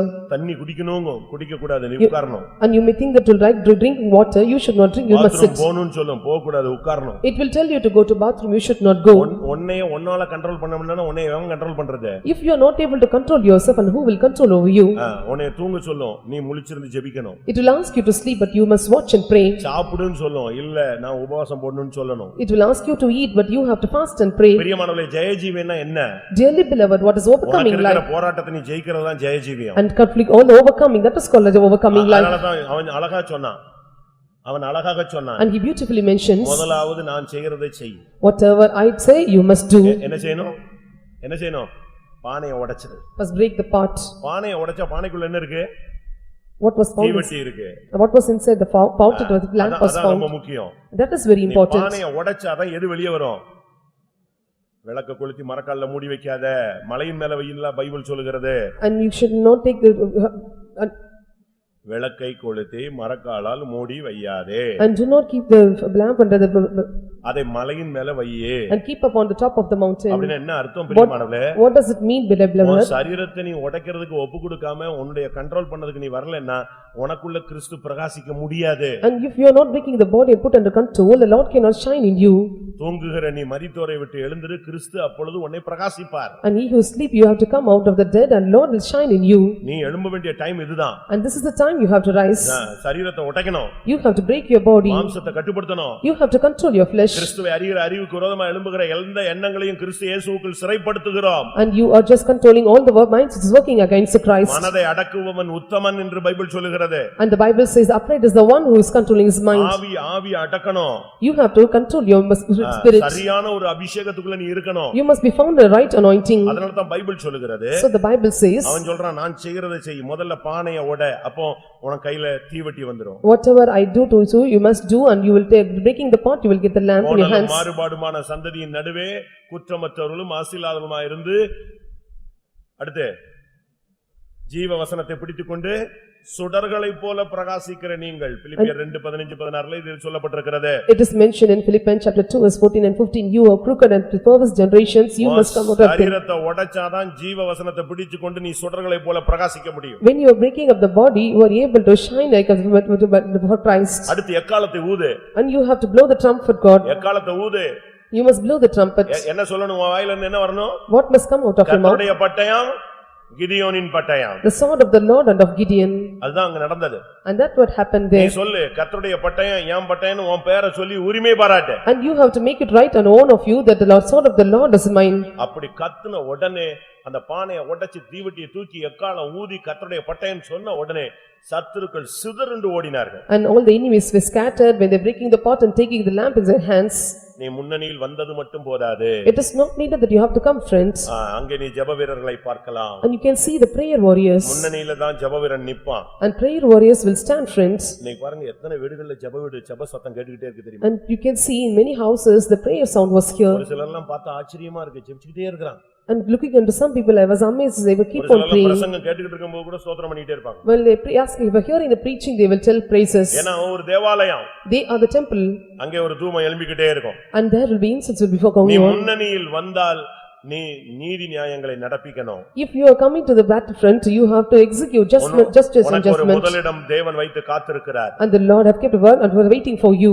நீ முன்னணியில் வந்தால் நீ ஒரு ஜாமக்காரனாய் மாறுவாய். If you are coming front, you will become a watcher. நீ ஜெப வீரனாய் மாறுவாய். And you will be changed as a prayer warrior. முன்னணியில வரும் பொழுது When you coming to this உன் சரீரத்தை நீ கீழ்ப்படுத்துவாய். and you will subdue your body. நீ கர்த்தருடைய பிரகாசத்தை வெளிப்படுத்துவாய். Are you able to reveal the shining of the Lord? பட்டயம் உன்னுடைய பட்டயமாய் மாறும். And the Lord's sword become your sword. அது அதுதான் இன்னைக்கு கர்த்தர் உன்னோடு பேசுகிற வார்த்தை. And this is the word the Lord is speaking to you. அது மாத்திரமல்ல, Not only இந்த that, முன்னணியில வந்த பொழுதுதான் after coming to this battle, அவன் friends, சந்தேகத்துக்கு விளக்கம் கிடைச்சது. and he was able to get the explanation for his doubts. கர்த்தர் சொன்னாரு பராக்கிரமசாலியே உன்னோடு இருக்கிறார்னு. And Lord said, mighty man of valor, the Lord is with you. இவன் சொன்னா எங்க இருக்கிறாருன்னு. And he asked, where is he? அவனுக்கு சந்தேகம். He doubted. அப்ப கர்த்தர் சொன்னாரு நீ முன்னணியில போ. And Lord told him, you must go, friends. அங்க முன்னணியில போன போதுதான் After going, friends, அங்க ரெண்டு பேரும் சொப்பனம் பேசிக்கிட்டு இருந்தான். and the both are speaking of the dreams. அதுல ஒருத்தன் சொன்னா இந்த உருண்டு வந்த வார்க்கோதுமை யாரு? Gideon. And one the role in fought was Gideon. நீ முன்னணியில வந்தீன்னா உன் சந்தேகத்துக்கெல்லாம் பதில் கிடைக்கும். When you come, friend, you will able to clear your doubts. நீ உன் குழப்பத்துக்கெல்லாம் விடை கிடைக்கும். And you will get answer for all your உன் confusions. ஜெபத்துக்கெல்லாம் பதில் கிடைக்கும். For all your prayers you will receive விண்ணப்பங்களெல்லாம் answer. கர்த்தர் கேட்பார். And the Lord will hear your நீ supplications. ஒதுங்கி போனேன்னா உனக்கு சந்தேகம் தீரவே தீராது. If you go aside, your confusions will not be. நீ முன்னால வந்தாதான் உனக்கு கிளியர் கிடைக்கும். If you come, friend, you will able to get the clear நீ answer. ஆண்டவரோட க்ளோஸ் ஆகத்தான் உன் இருதயத்தின் சந்தேகங்களுக்கெல்லாம் கர்த்தர் பதில் கொடுப்பார். When you come closer to God, the Lord will clear all your doubts which is in your heart. நீ தூரமா போய் கொண்டிருந்தா யார் உன்னுடைய சந்தேகத்தை தீர்ப்பது? If you go far away, and who will clear your doubts? கர்த்தருடைய பரிசுத்த நாமத்துக்கு மகிமை உண்டாவதாக. May God's name be glorified. இரண்டாம் ராஜாக்கள் 7ஆம் அதிகாரத்தை பார்க்கும் பொழுது When we see 2 Kings chapter 7, அங்கே ஒரு முற்றுகை போராட்டத்தை நாம் பார்க்கிறோம். and we can see there were problem about this count. தேவனுடைய ஜனங்களை சத்துரு முற்றுகை போட்டு விட்டான். And the people of God were just surrounded by this enemy. ஜனங்களுக்கு குடிக்க ஒண்ணு இல்ல. There was nothing to drink for the people. சாப்பிட ஒண்ணு இல்ல. Nothing to eat. ஒரு நெருக்கமான ஒரு சூழ்நிலை. It was a great oppression state for them. யாருக்குமே ஒண்ணுமே கிடையாது. Nothing was found with any people. அப்படி இருக்கும்போது நடந்தது என்ன? What happened at that time? அங்க கொஞ்சம் குஷ்டரோகிகள் இருந்தாங்க. Some leper were found there.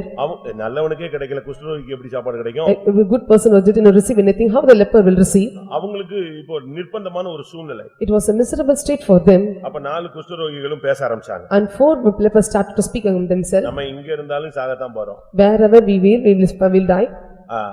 இங்க நமக்கு சாவு நிச்சயம். So the death is so sure for us. சத்துருக்கள்ட்ட போனாலும் சாவு நிச்சயம். When you go to the enemy's house also death is assurance for us. நம்ம இங்க இருந்து சாகிறதை விட சத்துருக்கள்ட்ட போயே செத்துறலாம். It is better to go near the enemy to die than they here. சாவுக்கு பயப்படுறீங்களா விசுவாசிங்க? Are you fearing for death, believers? ஆறிலும் சாவு, ஆறிலும் சாவு, 100லும் சாவு. And you will get the death at 6 and also 100. சாவுக்கு எந்த விசுவாசி சாவுக்கு பயப்படுறானோ அப்ப அவன் விசுவாசம் தடுமாறுதுன்னு அர்த்தம். If the believer is fearing for death and he is stumbling in his belief, அவனுடைய பரிசுத்தம் தடுமாறுதுன்னு அர்த்தம். and he is stumbling in his holiness, அவனுடைய பிரதிஷ்டை தடுமாறுதுன்னு அர்த்தம். his consecration is stumbled, அவனுடைய நம்பிக்கை அசைதுன்னு அர்த்தம். and his hope is shaking. எப்ப மரணத்துக்கு ஒருத்தன் பயந்துட்டானோ அவன் அந்த பேய் அறைஞ்ச மாதிரி வந்துரும், முகமெல்லாம் கருத்துரும். If a man is something wrong. If a man is fearing for death and he become dark and he will something wrong with him. நல்ல ஒரு ஊழியக்காரன், நல்ல ஒரு விசுவாசினா மரிக்கும்போது bright ஆயிடுவாங்க. A good servant of God, a believer, while during the time of death and they become bright. ஆனா சாவுக்கு பயந்துட்டானா அந்த நேரத்துல இவன் முகம் என்ன செய்யும்? அப்படியே கருத்துரும். If they fear for death and their face will darken. எவ்வளவு பேர் மரிக்கும்போது பிரகாசமா மரிச்சிருக்காங்க தெரியுமா? You know how many persons while dying they were brightened and will die? ஒரு pastor மரிக்கும்போது A pastor when he was dying, இத்தனை மணிக்கு மரிப்பேன்னு சொன்னாரா? he mentioned the time when he died. அவர் ஒரு centre pastor. He was a center pastor. மொத்த சென்டர்ல உள்ளவங்க வந்துட்டாங்க. And the whole people at the center came there. ஒரு டைம் சொல்லி இருக்காருன்னு சொல்லி. And because he have told the time. எல்லாம் 1 மணி நேரத்துக்கு முன்னாலே வந்துருச்சு. And everyone came reached there. 1 மணி நேரத்துக்கு முன்னால வந்துட்டாங்க.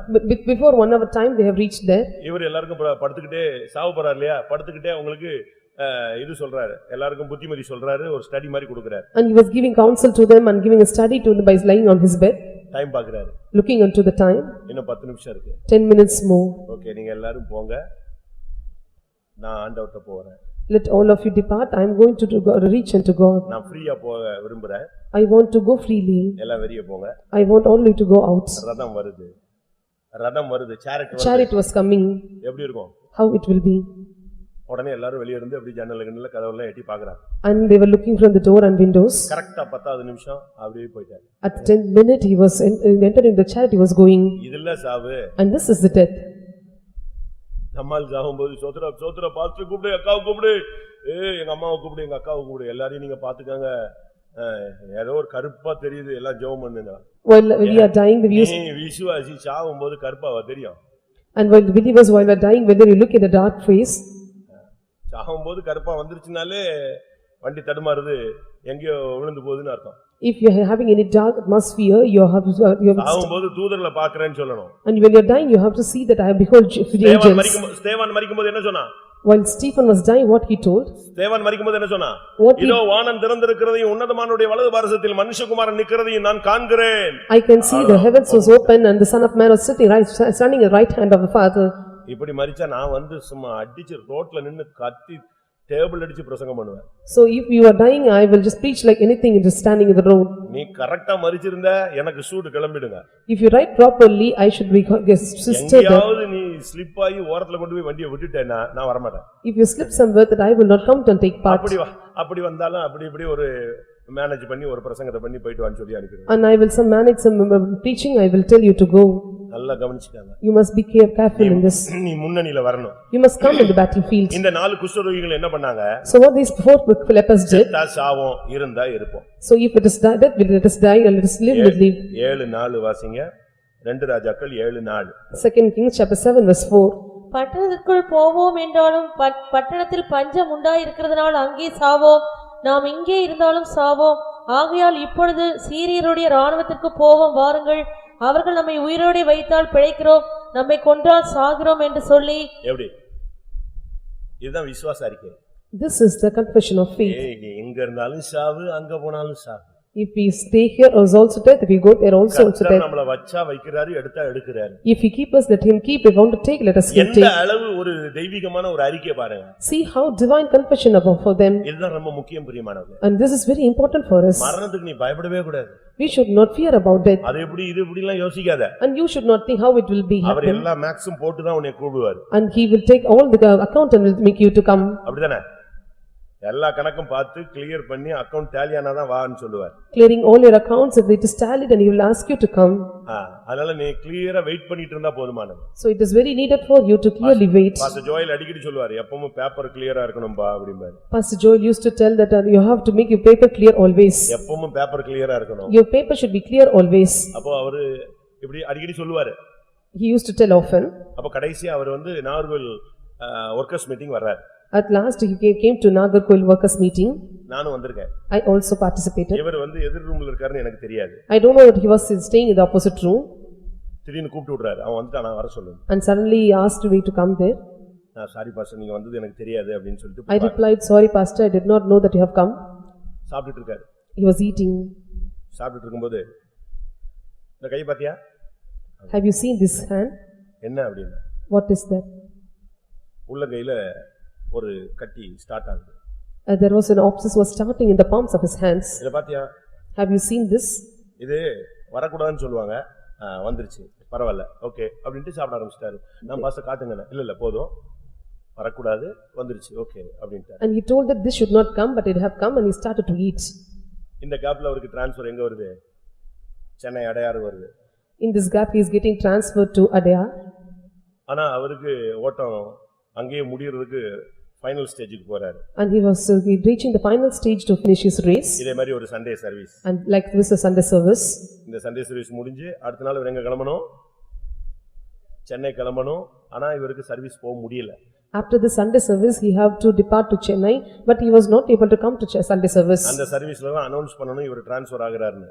At that Sunday service they were announcing pastor is getting transferred. அப்ப அசிஸ்டன்ட் பாஸ்டர் போயும்போது இவரை பார்த்து விஷ் பண்றாரு. An assistant pastor while departing he was wishing him. நீ போய் பிரசங்கம் பண்றதெல்லாம் சரி, என் ட்ரான்ஸ்ஃபரை பத்தி நீ பேச கூடாது. And you can just go and preach, but you should not speak about my transfer. என் ட்ரான்ஸ்ஃபரை பத்தி நீ ஒண்ணும் பேசாத, நீ போய் கூட்டம் நடத்திட்டு பேசாம வா. Don't talk about my transfer, just conduct the meeting and depart. பிரசங்கம் பாதி போயிட்டு இருக்கும்போது இவர் மேல போயிட்டாரு. And half of the preaching was going, he reached heaven. அவ்வளவுதான் பரலோகம் போயாச்சு. And he reached heaven. அவருக்கு தெரியும் ட்ரான்ஸ்ஃபர் கிடையாது, மேல தான் transfer. And he know well that there is no transfer, only transfer to the heaven. இப்படி தான் நீதிமான் தன் மரணத்தில் நிச்சயம் உள்ளவன். Likewise the righteous man is assurance about his death. இந்த குஷ்டரோகி பாருங்க, அவங்க சொல்றாங்க இங்க இருந்தாலும் சாவு, அங்க போனாலும் சாவு, வச்சா தேவன் உயிரோட வச்சா இருக்கட்டும், இல்ல எடுத்துக்கணும் எடுத்துக்கிட்டோம். And the leper they are telling that save us alive, that we here die and die also there. நான் கூட ஓபனா கன்ஃபஸ் பண்ற சர்வீஸ்ல சில நேரத்துல விசுவாசத்துல தடுமாறி இருக்கேன். Even I openly confess now then that I also stumble in my faith for me. எனக்கு என்னுடைய காரியத்துக்காக அல்ல. Not for my sake. நான் பலவேற்காட்டுல ஊழியம் செய்யும்போது When I was ministering at Palavirkat, ஒரு நைட்ல ஒரு வீட்ல கூப்பிட்டு விட்டாங்க. at night they called me in a home. அங்க போனேன். I went there. அந்த வீட்ல 5 பெண் பிள்ளைகள். 5 daughters was there. ஒரே ஒரு பையன். Only one boy. அந்த பையனுக்கு பாம்பு கடிச்சிருச்சு. And the boy was smitten by the snake. கடிச்ச இடம் இந்த இடம். And the place which a bite was there. இந்த கண்ணுக்கு கீழே ஒரு மெல்லிய இடம் இருக்கு இல்லையா, இங்க கடிச்சிருச்சு. And soft part beneath his eyes, it bite him there. அந்த கண்ணெல்லாம் வீங்கி அப்படி நிக்கிறான். And his eyes was bulged, it was standing. அவன் தான் ஒரே பையன், 5 பொண்ணு நிக்குது, ஒரே ஒரு பையன், குட்டி பையன். அவன் கண்ணுல இந்த இடத்துல பாம்பு கடிச்சிருக்கு, நான் போறேன். He was a very small boy, 5 daughters were there standing there, and they told that I am going to depart. அந்த ஜனங்களுக்கு பைபிள் வாசிக்கவே தெரியாது. And those people do not know to read Bible. பிள்ளைகளுக்கு மட்டும் பைபிள் கொஞ்சம் படிக்க தெரியும். Only daughters know little bit to read Bible. ஆனா இந்த பிரசங்கங்களை கேட்டதுல அவங்க விசுவாசம் எப்படி இருக்கு? என் விசுவாசத்தை விட ஸ்ட்ராங்கா இருக்கு. And hearing the sermon, their belief was so heavier than my belief. அப்ப நீங்க என்ன பண்ண போறீங்கன்னு கேக்குறேன். I asked what you are going to do. ஜெபம் பிரதர், அவங்க அப்படிதான் பேசுவாங்க. ஜெபம் brother. He asked me to pray. சரி, கொஞ்ச நேரம் ஜெபிச்சாச்சு.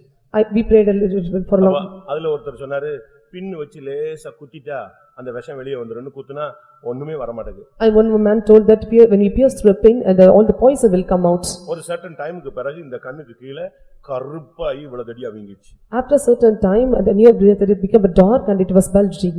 என்னடா இது, ஒரே பையன், கண்ணு இப்படி இருக்கு, என்ன பண்றது? நானும் ஜெபிச்சுக்கிட்டே கிடக்குறேன். I was praying that he was only one boy and we were praying for a long time. அப்ப விசுவாசிகள் 1-2 பேர் வந்துட்டாங்க. And 2 or 3 believers reached there. திருப்பி நான் கேக்குறேன், என்னப்பா பண்ண போற அப்படின்னு கேக்குறேன். Again I asked what you are going to do. இவன் இன்னும் சின்ன பிள்ளையா இருக்கும்போதே இவன் சாகற மாதிரி ஒரு கண்டிஷன் வந்துச்சு. When he was very small boy, his condition came about his death. அப்ப டாக்டர் எல்லாம் செத்துட்டான்னு சொல்லிட்டாங்க. And all the doctor told that he was dead. நான் பெந்தேகோஸ்துல கொண்டு வந்து போட்டேன். I put him in the Pentecost. இவனுக்கு சுகம் கிடைச்சிருச்சு. And he received healing. அதனால நாங்க எல்லாரும் இந்த ரட்சிப்புக்குள்ள வந்தோம். Because of this we have come to the salvation. எங்களுக்கு இப்ப ரட்சிப்பு கிடைச்சிருச்சு. Now we have received the salvation. இப்ப அன்னைக்கு அவன் செத்துறதா செத்துறான், இப்ப செத்தா சாகட்டும், சோத்ரம்னா. If he was dead at that time, he could have died, and if you want to die now, let him die. யாராவது இப்படி சொல்ற கொணவட்டம் டீம் யாராவது இருந்தா கை வைத்து அல்லேலூயா சொல்லுங்க. எனக்கு அப்படியே அப்படியே உட்கார்ந்து சார், அப்பா என்னடா இவ்வளவு ஸ்ட்ராங்கா, அன்னைக்கு செத்துருந்தா செத்துருப்பான், இப்ப சாகணும்னு நினைச்சிட்டோம், சாவட்டுங்கிறான். I was amazed sitting there. If you could have dead at that time, he would have dead, and he want to die now, let him die. நான் பேசாம வந்துட்டேன். அப்பா இவ்வளவு ஸ்ட்ராங்கா இருக்கா, நம்ம போய் இவனை ஒண்ணுமே பண்ண முடியாது, சோத்திரம் பண்ணிட்டு வந்துட்டேன். Simply I came leaving this place. If whatever I want to do, let him do. I keep praising him. அடுத்த நாள் போனா, அடுத்த நாள் காலையில போயிட்டேன்.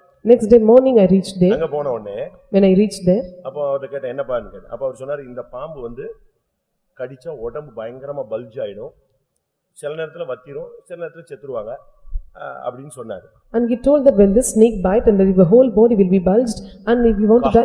காலையில பார்த்தா முகமெல்லாம் வீங்கிடுச்சு.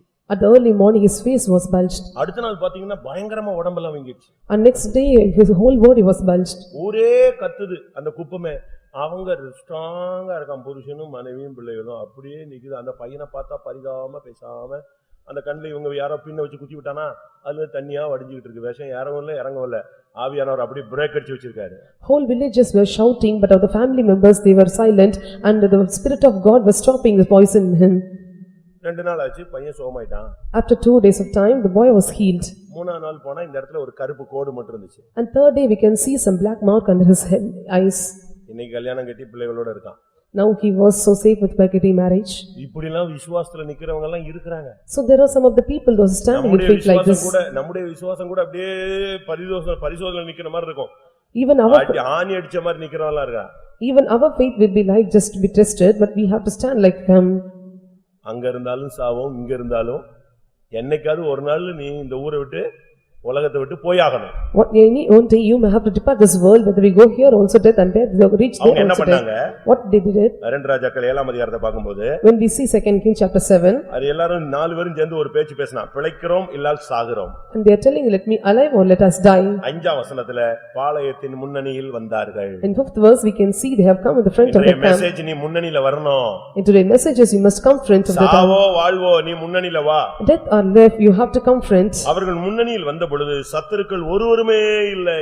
After coming to the front portion there were no enemies found. அதுக்கு முன்னால கர்த்தர் யுத்தத்தை தொடங்கி எல்லாரையும் விரட்டுன்னு விரட்டிட்டார். Before the Lord had begun the battle and have chased everyone. நீ விசுவாசத்தோடு முன்னணியில வர வேண்டிய டைம் இதுதான். And this is the time you have to come with faith in front. அவர்கள் முன்னணியில் வந்த பொழுது, after coming to front, 8ஆம் வசனம் சொல்லுகிறது, and 8th verse is telling, அவங்க முன்னணியில வந்த பொழுது after coming front, அவர்கள் புசித்து குடித்தார்கள். they ate and drunk, வெள்ளியை எடுத்துக்கொண்டார்கள், and they have taken the silver, பொன்னை எடுத்துக்கொண்டார்கள், and they have taken gold, வஸ்திரங்களை எடுத்துக்கொண்டார். And they have taken raiment. அருமையானவர்களே, நீங்கள் முன்னணியில வரும் பொழுது When you come, friends, கர்த்தர் உன்னை திருப்தியாக்குவார். the Lord will satisfy you.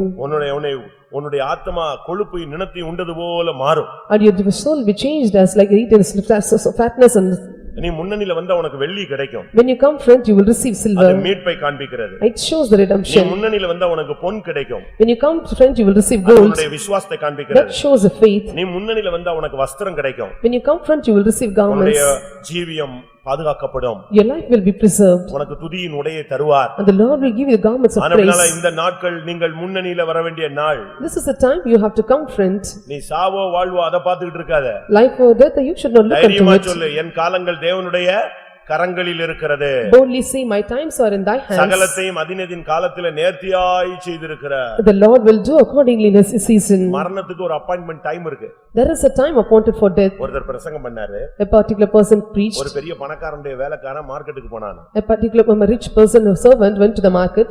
மார்க்கெட்டுக்கு போனா And reaching the market. மார்க்கெட்ல மரண தூதன் நின்னான். And there was a death angel was standing. மரண தூதன். An மரண தூதன். angel of death was standing. இவன் அவனை பார்த்த உடனே மார்க்கெட் போறதை விட்டுட்டு எங்க ஓடி வந்துட்டான்? And looking unto him, நேரா வீட்டுக்கு ஓடி வந்துட்டான். he came running after the home. அந்த ஓனர் எஜமான் கேட்டான், என்ன இவ்வளவு சீக்கிரம் ஓடி வந்துட்ட, என்ன எதுக்கு இப்படி பயந்து ஓடி வர? And the rich man asked, why you fear and you are coming out? நான் மார்க்கெட்டே போக மாட்டேன். I will not go to market. அங்க போனா யார் நிக்கிறா? மரண தூதன் நிக்கிறான். When I go there, angel of death was standing. தயவு செய்து என்னை விட்டுருங்க. Just leave me. எனக்கு ஒரு நாள் லீவ் தாங்க. Give me leave one day. நான் வீட்டுக்கு போறேன்ட்டு அவன் ஊர் பக்கத்து ஒரு ஓடியே போயிட்டான். I want to go to my house. It was near his house and you reached there. இந்த ஓனர் கஷ்டமா இருந்துச்சு. And his owner was very difficult. என்னடா இப்படி பண்ணிட்டானே? Why he did so? மரண தூதனை பார்க்கணும்னு போனான். And he wanted to look onto the angel of death. He reached. அவர் நின்னுக்கிட்டு இருந்தாரு. And he was standing there. நீங்க என்ன எங்க வேலைக்காரனை மிரட்டி விட்டியா? And just you threatened my servant. அவன் சொன்னானா, நான் எங்கப்பா மிரட்டினேன்? Why did I want to threaten him? இல்ல நீ திரும்பி பார்த்தியாமே? Did you look him back? நான் ஒண்ணும் பேசல, திரும்பி தான் பார்த்தேன். I did not stop any to him, just I looked at him. எதுக்கு திரும்பி பார்த்த எங்கால அப்படினா? Why you looked unto my person? இல்ல எனக்கு ரொம்ப ஆச்சரியமா இருந்துச்சு. I was amazed to see him. என்ன ஆச்சரியமா இருந்துச்சு? What was the thing? இவனை நாளைக்கு அவங்க ஊர்ல தான மரணத்துல நான் அவனை தூக்கணும்னு வச்சிருந்தேன். இவன் இவ்வளவு ஃபாஸ்டா நம்மள தைரியமா சந்திக்க இங்க வந்துட்டானே மார்க்கெட்டுக்குன்னு நினைச்சேன். அதான் அவனை பார்த்து ஆச்சரியப்பட்டேன். அப்பதான் இவனுக்கு புரிஞ்சுது, இவன் எங்க ஓடி இருக்கான். இவன் என் ஊருக்கு போறேன்னு சொல்லி இருக்கானே, ஐயோ நாளைக்கு இவன் தொலைஞ்சான். மரணம் எந்த இடத்துக்கு போனாலும் கரெக்ட் டைம்க்கு வரும். And wherever we go, the death will come at the appointed time. But route தான் கொஞ்சம் வித்தியாசமா தெரியும். But the route will be changed or diversed.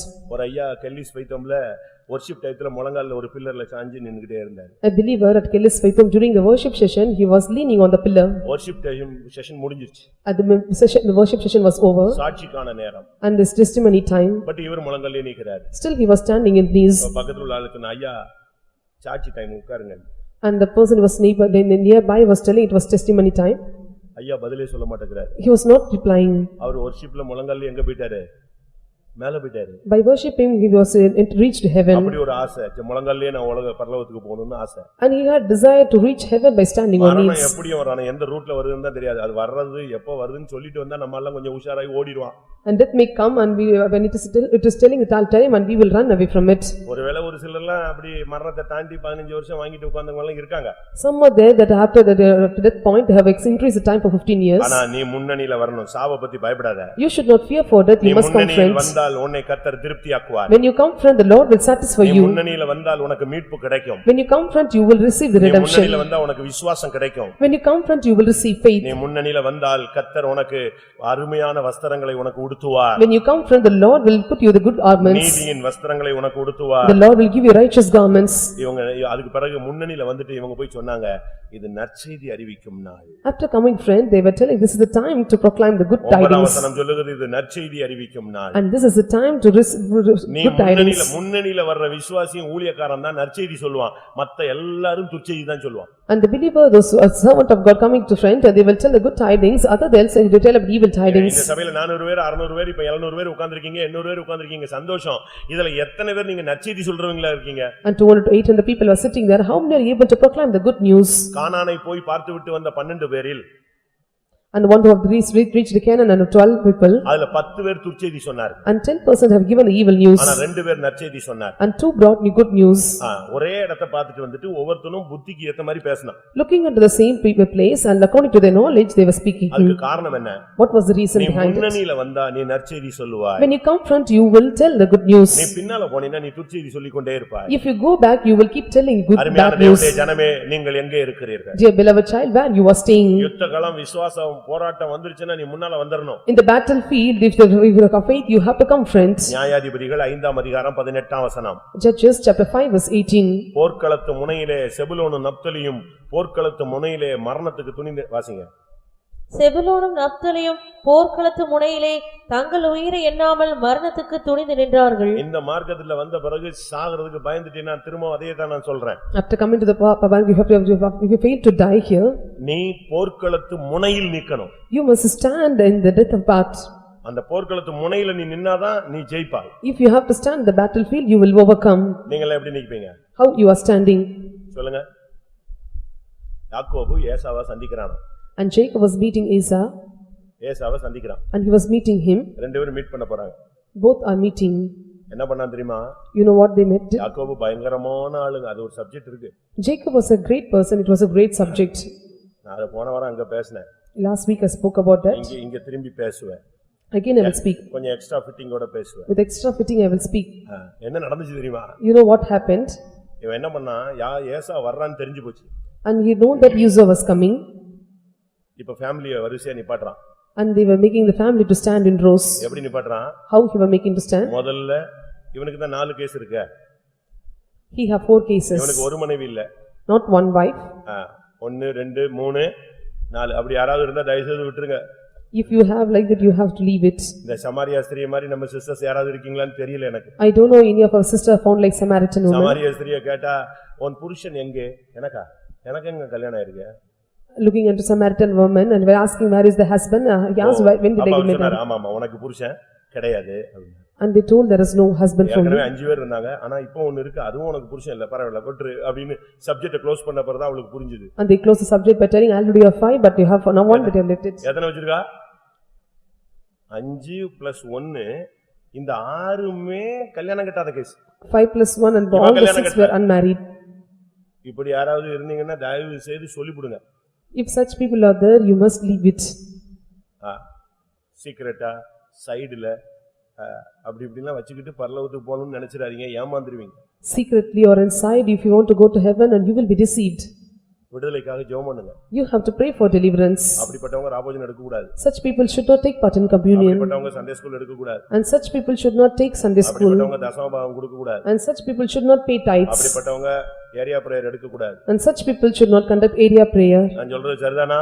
What I tell is correct. 2 மனைவி 2 புருஷன் சைடு கீப்பு அப்படி இப்படின்னு ஏதாவது வச்சுக்கிட்டு இங்க வந்து நானும் சண்டே ஸ்கூல் எடுக்கிறேன், நானும் சாட்சி சொல்றேன், நானும் உபவாச ஜெபம் எடுக்கிறேன், ஏரியா பிரேயர் எடுக்கிறேன், நானும் தசமபாகம் கொடுக்கிறேன். வேண்டாம், நீ வா, உனக்கு விடுதலை கிடைக்கிற வரைக்கும் ஜெபிச்சு அது பிறகு வந்து என்கிட்ட பேசு. 2 wives and 2 husbands, if you have any side business and you should not leave all these things, you should not tell I'm taking Sunday school, area prayer and fasting prayer. If such people are there you must come and confess to me. நீங்களா ராபோஜனம் எடுக்க கூடாது. You should not take communion. अनेक சகோதரிகளுக்கு விவரமே தெரியல. Many sisters are not having any. வாலிப பொண்ணுங்க இருக்கிற வீட்ல அந்த வீட்ல வாலிப பையன் இருப்பான்.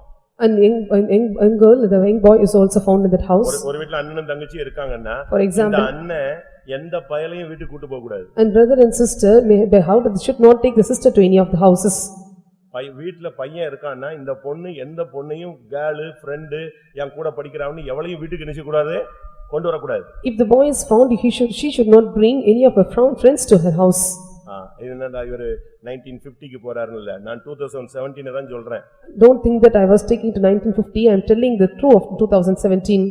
டியூஷன் படிக்க போனேன், நோட் கொடுக்க போனேன், நோட் வாங்க போனேன், ஹோம்வொர்க் சொல்ல போனேன், தியரியை கேட்க போனேன், புக் வாங்க போனேன், அந்த அங்கிள் வீட்டுக்கு போனேன் ஆன்ட்டி வீட்டுக்கு போனேன் எவனாவது இந்த கேஸோட இங்க வந்துடக்கூடாது. And you should not come such cases. I have to receive the book, I have gone and to learn the theory, I have gone and to have some practice, I have gone there. இவன் யாக்கோபு என்ன பண்ணான் தெரியுமா? What did Jacob do? ஒருவேளை ஏசா அடிக்க ஆரம்பிச்சிட்டான் அப்படின்னா Perhaps if the Esau was beating him, first கொண்டு போய் லேயால யாரு பணிவிடைக்காரி சில்பாவை கொண்டு போய் நிப்பாட்டினான். and first he was making the servant Silpah to stand friend, அவ பிள்ளைகள் எல்லாம் நிப்பாட்டியாச்சு. and he was making all his child to stand there. Nextly, அடுத்த வேலைக்காரியை நிப்பாட்றான். and next servant, அவ பிள்ளைகள் எல்லாம் கூட நிப்பாட்றான். and he was making the children along with her. third line வருது. In third line, யார கொண்டு வந்து விடுறான்? லேயால கொண்டு போய் நிப்பாட்றான். and making the Leah to அவ stand, பிள்ளைகள் எல்லாம் நிப்பாட்றான். all the children along with her. கடைசில யார கொண்டு வந்து நிப்பாட்றான்? எவ்வளவு பெரிய திருட்டுத்தனம் பாத்தீங்களா? At last, எப்படி கடைசில கடையிலே ராகேலை நிறுத்தி அவ பிள்ளைகளை நிறுத்திட்டான். நீ சாவறதெல்லாம் நீங்க எல்லாம் சாவுன்னா மொத்தமா சாவு, எனக்கு யார் மட்டும் வேணும்? அப்படிதானே? கரெக்டா நான் சொல்றது சத்தியம் கரெக்டா? ஆதியாகமத்துல படிச்சு பாருங்க. At last he is making Rachel to stand at the last line. If other want to die, let them die. And he is need of Rachel. இவன மாதிரி தந்திரசாலி உலகத்திலே கிடையாது. And there was no subtle people like him. ஆதியாகமம் 33 முதல் 2 வசனம் வாசி. 33, 1 and 2 of Genesis. யாக்கோபு தன் கண்களை ஏறெடுத்து இதோ ஏசாவும் அவனோடு கூட 400 மனிதரும் வருகிறதை கண்டு பிள்ளைகளை லேயாளிடத்திலும் ராகேலிடத்திலும் 2 பணிவிடைக்காரிகளிடத்திலும் வெவ்வேறாக பிரித்து வைத்து பணிவிடைக்காரிகளையும் அவர்கள் பிள்ளைகளையும் முதலிலும் லேயாளையும் அவள் பிள்ளைகளையும் இடையிலும் ராகேலையும் யோசேப்பையும் கடையிலும் நிறுத்தி. எப்படி எவ்வளோ டெக்னிக்கான ஆள் இவன். And how technical person he was. என்னதான் இருந்தாலும் அவனுக்கு மைண்ட் எங்க ஓடிக்கிட்டே இருக்கு? சத்தம் அந்த கண்ணுக்கு ஒரு மாதிரி கூச்சமா பாத்துக்கிட்டே இருக்கா. அவ வேணா சாவட்டும். Whatever may happen to him, other thing was standing for, let him die. Shilpa Savanna சாவட்டும். Let Silpah die, let her die. வரிசை எவ்வளவு சாவட்டும், யாரு சாவக்கூடாது. ஆனா முதல்ல செத்தது யாரு? இந்த 4 பேர்ல ஃபர்ஸ்ட் செத்தது யாரு? ராகேல் தான். Among 4 who first died, Rachel died first. நல்லா புரிஞ்சுக்கணும் சத்தியத்தை. You have to understand the truth well. இவன் பயங்கரமான ஆளு. And he is a very treacherous person. ஆவிக்குரிய வாழ்க்கையில வந்துட்ட பிறகு நீ முன்னணியில வா.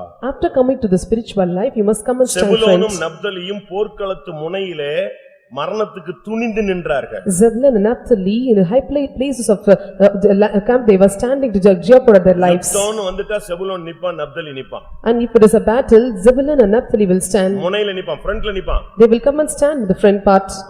நம்ம விசுவாசிகள் அப்படி நிக்கிறீங்களா? Or the believers are standing like this. விசுவாசிக்கு ஒரு பிரச்சனை, ஊழியத்துக்கு ஒரு பிரச்சனை, சபைக்கு ஒரு பிரச்சனைனா நீ முன்னால நிக்கணும். If the believers or servants are having any problem, they must come and stand friends. ஓடி ஒளிய கூடாது. You should not go and hide yourself. So அந்த நேரத்துல தான் போனே எடுக்க மாட்டான். At that time you will not pick up the call. ஊரை விட்டு ஓடி போடுவான். And you will go away from the house. அப்படிப்பட்ட விசுவாசிகள் நமக்கு தேவையில்லை. And such believers are not needed for us. போர்க்களத்து முனையிலே தைரியமாய் நிக்கணும். And you have to stand in the high places of the field. அதனால தான் பைபிள் என்ன சொல்லுகிறது? That's what the Bible says. எரேமியா 50:8 ஐ பார்க்கும் பொழுது when we see Jeremiah chapter 50 verse 8, அங்க என்ன சொல்லப்பட்டிருக்கிறது? what it is mentioned there, மந்தையின் முன்னடக்கும் கடாக்களை போல இருங்கள். and you should be like the cows that are standing friends. பாபிலோனின் நடுவிலிருந்து ஓடி கல்தேயரின் தேசத்தை விட்டு புறப்பட்டு மந்தையின் முன்னடக்கும் கடாக்களை போல் இருங்கள். மந்தையில முன்னடக்கிற கடாக்களை போல விசுவாசிகள் மாறணும். And you should be the goats of the before the flocks standing forth of the land. என்ன வந்தாலும் உன்னுடைய வேகத்தை நீ குறைக்கவே கூடாது. Whatever may come, you should not increase your speed. ஒரு கட்டம் வந்த பொழுது when the states comes, நியாயாதிபதிகள் 1ஆம் அதிகாரத்தில் நாம் பார்க்கும் பொழுது when we see Judges chapter 1, ஒரு யுத்தகளம் வந்து விட்டது. there was a battlefield. அப்போ ஜனங்கள் 12 கோத்திரமும் நிக்குது. And the 12 tribes were standing. அப்போ போய் கேட்டாங்க, and they were asked, யார் முதலாவது யுத்தத்துக்கு போடும்? and who have to come go for a friend to the battle? 12 கோத்திரம் நிக்குது, ரெடியா நிக்குது. All the 12 tribes were standing ready. First question, யார் முன்னாலே போவது? And first question is, who have to go friends? 12 பேர்ல யார் ஃபர்ஸ்ட் எழுந்து யுத்தத்தை ஸ்டார்ட் பண்ணனும்? And who have to start the battle first? யாருக்கு வந்துச்சு? யூதாவுக்கு வந்தது.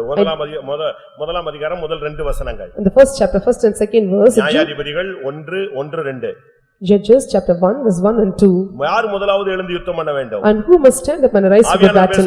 யூதாவை எழும்பி போ சொல்லு. And the Lord said, Judah shall go up. அது எதை காண்பிக்கிறது? What does it show? யூதானா துதிக்கிறவன். And Judah is a praising one. துதிக்கிறவன் யுத்தத்துல முன்னால போய்டுவான். And those who are praising will go front in the battle. அவனுக்கு ஜெயம் கிடைக்கும். And the victory will come to him. நீ ஜெபித்து துதிச்சு பிரசன்னத்தோடு நீ புறப்பட்டு போயிட்டே இரு. You have to praise with prayer, you with preaching you must go. நீ இந்த நாட்கள்ல நீ பின்வாங்குற டைம் கிடையாது. And this is the time not to be backslide. யாக்கோபை குறித்து இன்னொரு விதத்துல படிக்கும் பொழுது, when we read about some other thing about Jacob, ஒரு காலத்துல ஒப்புரவாகுதல் அவனால முடியவே முடியாது. It is very hard for him to reconcile. அவன் ஒப்புரவா இருந்தா எங்க இருக்கலாம்? If he was reconciled, ஒப்புரவா இருந்தா எங்க இருக்கலாம்? வீட்ல இருக்கலாம். if he was reconciled, he would have stayed at home. அவங்க அண்ணனுக்கும் அவனுக்கும் தீராத பகை. There was a great hatred between his brother. அவங்க அப்பாவை ஏமாத்திட்டான்.